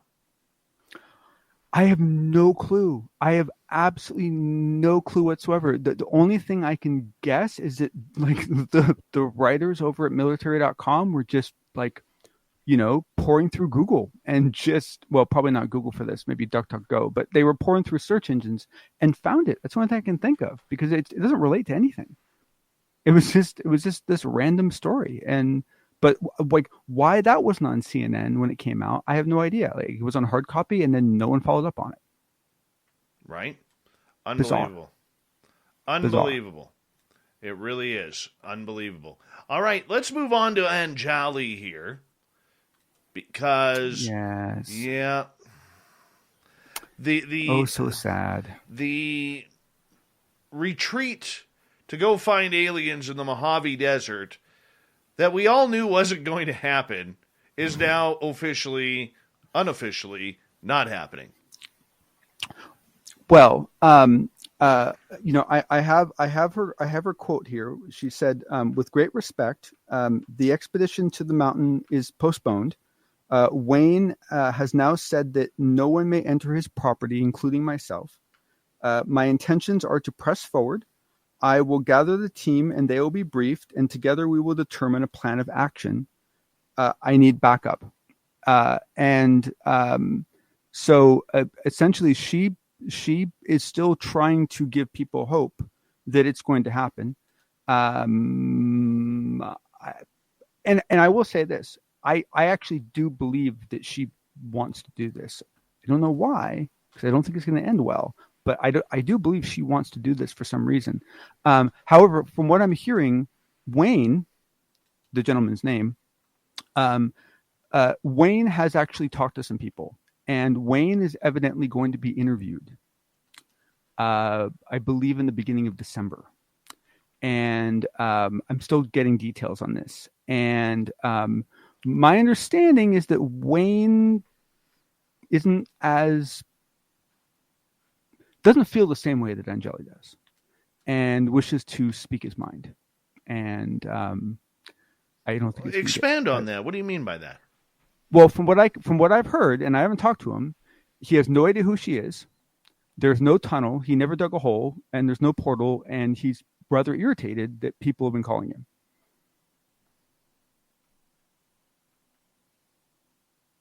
Yeah, it's weird. It's super weird. Especially because if you listen to her original story, it was Wayne that she met in the coffee shop that overheard her conversation, that struck up a conversation with her and took her back to his property. Wayne was the whole instigator of this whole thing. So now that there's this great Wayne's World meme that's blown up all over Twitter, it's Wayne's World. And she's telling stories that one of the reasons why he shut it down is allegedly this Wayne gentleman has cancer. Well, I had heard that when she first told her story in the very beginning, she alluded to that. she alluded that he had been fighting cancer at some point in the past. I didn't know that he was still fighting it. I didn't know what stage it was in or anything like that. But she had alluded to before that Wayne was ill. But the funny thing is, a couple people on Twitter have taken the opposite stance, and they're like, Wayne's trying to stop disclosure. Somebody trying to place Wayne as the evil villain in this scenario. And even Angeli was coming up to Wayne's defense, going, no, Wayne's a nice guy. How does he not know who Angeli is? Who's telling the truth? Well, he knows here? Now. I'll tell you that. Well, I realize that he knows now, but are you buying his story that he's never seen her before in his life? Because look, I mean, it's the same thing. Like if somebody puts you in an uncomfortable predicament, you're going to try and hit that deny button very well. It's easy. Look, it's easy with everything Angeli has said to blame her, okay? Or to him throw her under the bus, say, I don't know who this lady is. Right? Yep. Oh, no. Oh, absolutely. No. I mean, that's the problem. There's so many possibilities, right? It's possible that he really doesn't know anything. It's possible that most of what we heard happened as it said, but realistically, there was only a small tunnel. And when each of them got to the end of it, they just went into a trance and thought they went somewhere and didn't actually go somewhere. There's so many possible explanations to what happened. Well, and it's very possible that Wayne, when he introduced her to this and all this, was thinking that, this is not going to end up on, CNN. And, I'm just sharing this with a fellow experiencer sort of a thing. And now that he's seen all the press that she's generated and the things she did on the steps of the Lincoln Memorial, he's like, I'm out of here. And maybe he is just denying it all. I agree with you. I think it's possible. Hold on one second, because Matthew Quiet Riot in our chat room says he talked to Wayne 3 weeks ago, said Wayne was not amused. All right. And then he said Wayne said he would do an interview. Okay. Who's he doing? I believe it is Steve Chamberlain. Cambion. I believe it's Cambion. I believe he's the one who got the interview. I believe it's the first week of December. Okay. And I will say that the Angeli the other day went on a show with him and Jeremy, alien scientist, and like two other people that are all pretty anti her hypothesis. And she actually went on and debated it with them. It was only like a 14-minute show. I haven't watched it yet, but I gotta say, I give her props for trying. Well, let's see what else Matthew has to say. Says Wayne said he didn't know Angeli, and Wayne was super nice. No, Wayne is an honestly nice dude. She knew he had cancer. He didn't call it off because of it. Matthew said, I told folks 3 weeks ago this was going to happen. And then she had to make a move, according to Matthew. He doesn't know anything. He said, who? Can you say her name again? He was so confused. Oh yeah. Oh yeah. Man, this is at some great. level. This is great beautiful stuff. I mean, this is the woo battery that just keeps on wooing. Yes, yeah, it's astounding. It really is. It's astounding. Right? It is astounding. It is astounding. Yeah. Unbelievable. I don't know. We'll find out more. Same bat time, same bat channel. So. All right. Finally, explain to us who John Ramirez is. Okay. Now we have some real stuff. Okay. So I'll try to get more serious here. So John Ramirez is a really lovely individual. I just for full disclosure, I'm in one of the small side chat things that I'm on a Discord is a small group, very small group, and he's one of them. And so I've been talking to him for a couple months, and he's a really good guy. And he basically retired from the CIA in 2009. He was a GS-15, which is essentially the highest rank you can achieve as a civilian without going into an executive role. So he is, I believe, the same rank that Elizondo was at. At one point, he and Elizondo did work in the same building, but they never actually saw each other. So at that point, they didn't know each other existed. And basically, what John has decided to do is John decided to create a presentation. It's I believe, if I remember correctly, it's 74 slides. There'll be a link to it in the notes. And this presentation is astounding. This presentation is absolutely astounding. And the reason why it's astounding is the very end of it is just fun. It's like his crazy hypotheses about what might be this and what might be that, and that's entertaining. But the bulk of it is teaching all of us how the government actually works, who actually controls what data, and where we all should actually be filing our FIOAs to. That's really what it is. It's a lesson about how to file better FOIAs, right? That's really what the presentation is. However, in the presentation, several other things were said that I wanted to call it light to. So one of them is a gift to you, Dave, and that is that he was asked, about why he thought, in his opinion, that Lou Elizondo had not used the word hybrids or talked about hybrids, and did he think that this was a word that Lou wasn't supposed to use for some reason? And John Ramirez gave an interesting response. He basically kind of was kind of like to me kind of gave like a well of course kind of response, but basically said and I'm paraphrasing here, and I want to know, I have a message into John to get clarity about this, to make sure that I'm understanding right. He wasn't able to get back to me before the show, but going on what he said in the interview, what he said was, it's not time yet. That hasn't happened yet in the schedule. The other things have to happen first. Is essentially what he said. Like what? He didn't say. He didn't say that. But basically, what he was implying was that there was a narrative, right? I mean, that's really what it was implying. Was that there's a schedule, and that certain things have to happen before other things happen, and that there's an order of operations, and that using the word hybrid in public is something that's not supposed to happen till later. And that was like, like that surprised me. That caught me off guard, I must admit. And so that was fun. And then the other thing, so basically there's a lot of great things in this presentation. I recommend everyone look at it. But what I pulled out of it mainly was a gift for Dave and a gift for me. So the gift for me part is that the other day when I was telling all you guys about the relationship between OSAP and ATIP, and I was talking about the ridiculous kind of infighting that's been going on about the funding, and how ATIP didn't need funding because they didn't have to build any buildings, they didn't have to hire anyone, they didn't have to buy any stuff. It was just OPEX basically, which means everyone's already got a salary, they're all paid, and so they didn't need to have extra funding. Well, essentially in this in the presentation, John Ramirez said almost exactly what I said. I mean, he even said, if you don't have to build any buildings, he actually used that same phrase. I was blown away. And so basically we have a GS-15 former CIA confirming exactly what I told you all. And so that was my gift. And so, but I highly recommend you guys check it out. It's one hell of a presentation, and I'll provide a link to it in the notes. All right. And that'll be on from John's Twitter account to our Twitter account at Spaced Out Radio. He always tags us in it. John, another great episode of the Unbiased UFO Report. We'll talk to you in a few minutes in the after hours, and thank you so much for your great work, buddy. Let's get to the news. Thank you.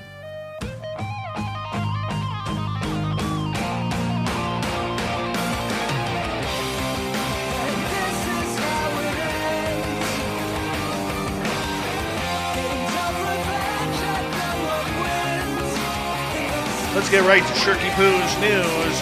A family who thought their grandfather's body was going to be donated to science after he died learned that he ended up as a sideshow for an oddities event, dissected in front of a paying public audience in the middle of a hotel event room across the country. The body of David Saunders, a 97-year-old World War II veteran, ended up in the ballroom of a Portland, Oregon Marriott hotel where people paid up to $500 for tickets to see a live autopsy in person. The family discovered what happened to their grandfather's body only after an undercover journalist with Seattle news outlet King 5 attended the October event and spotted the man's name on a tag hanging from his body. The autopsy, performed by a retired college anatomy professor, included several hours of dissection, slicing into the chest cavity, and removing organs and the brain. Mike Clark, a funeral director in Baton Rouge, Louisiana, handled Saunders' body after his death. Clark said that he passed the body to a private company called MedEd Labs, which claimed to solicit corpses for medical research purposes. That company then sold the body to Jeremy Siliberto, the founder of DeathScience.org, who partnered with the Oddities and Curiosities Expo to hold the cadaver autopsy event. Siliberto said he bought the bodies for this event for more than $10,000. The Oddities and Curiosities Expo is a traveling event that hosts vendors and offers classes like taxidermy for jackalopes and two-headed ducklings. We truly have something weird for everyone at our show, the Expo's website says. All items you see on our shows are legal to own and sustainably sourced. Siliberto advised that these events on his TikTok account. This is weird, man. I'm continuing with this story. People involved claim that they were duped by the next person in the line of custody to take possession of Saunders' body. Clark said that he was under the impression that MedEd Labs would use the corpse for medical research. Apparently, that's not happening, as dead grandpa is now a circus clown. All right, moving on. The bloom of a giant and stinky Sumatran flower, nicknamed the corpse flower, well, it's because it smells like a dead body, is drawing huge crowds in California's Southern Botanical Garden. The bloom, it began Sunday afternoon at the San Diego Botanic Gardens in Encinitas. Yeah, but by the morning time, timed entry tickets had sold out, and more than 5,000 people were expected to have visited the garden by today. The bloom of the corpse plant lasts just 48 hours. During its peak, the flower emits a putrid odor of rotting flesh to attract carrion beetles and flesh flies to help its pollination process. Isn't that pleasant?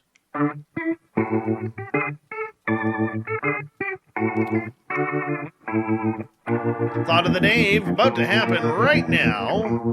Let's get to it. What does time mean to you? Science Bob, the sequence of events that leads to increased thermodynamic entropy. Chris, I'm not sure. Ask them maybe, like his dogs. They'll know. They seem to have plenty of it. Magnus, nothing. Dave, money. David, time is like a rubber band. Time is at our command. Jaretta, past, present, and future. Joshua, time to me is a construct created in order to experience our version of reality the way it was intended. Kenneth, timing is everything. Joe, time is nature's way of keeping everything from happening at once. Krista, I have access to a lot more of it when I'm not stuck in my head trying to control my life into existence. Sparkles, time is interesting. I have noticed for years that there seems to be slow time days and fast time days. Mike, long story, for time is a perception of our own humans and our own senses. Interesting. All right, Lori, time is where we place our conscious awareness. Danny, time is an abstract concept. Evan has the final word. Ask me later. Thank you for everybody participating in the Thought of the Dave. We really do appreciate it. Thank you to Shirky Poo for the news, John Hudson for the UFO report, and author Lisa Broderick talking about time. It was interesting, wasn't it? We got Mr. Ron Bumblefoot Thal rocking in the background with Little Brother is Watching. Bumblefoot is the official music of Spaced Out Radio, rocking us in and out of every single show. Get your horns up for the guitar god himself. Special thanks to everybody listening in at home, at work, in your cars, wherever you may be. Thank you to everyone chatting away on YouTube, Twitch, LGAB, Revolution Radio, Spreaker, Facebook, the Space Travelers Club, and on Twitter at hashtag Spaced Out Radio. I know you're out there somewhere. Remember, this show is copyright by Spaced Out Radio and SOR Media Ventures Limited. Thank you so much for choosing to share your evening with us, because together, my friends, we're watching. We own the night. Mr. Bumblefoot, we need a favor. We need you to take us home.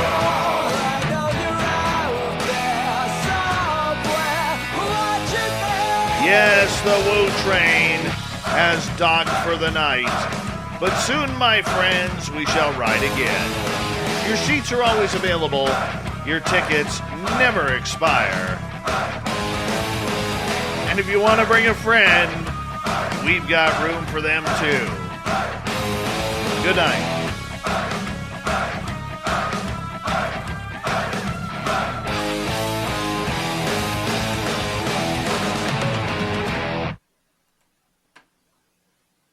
In the time before AT&T Fiber Internet.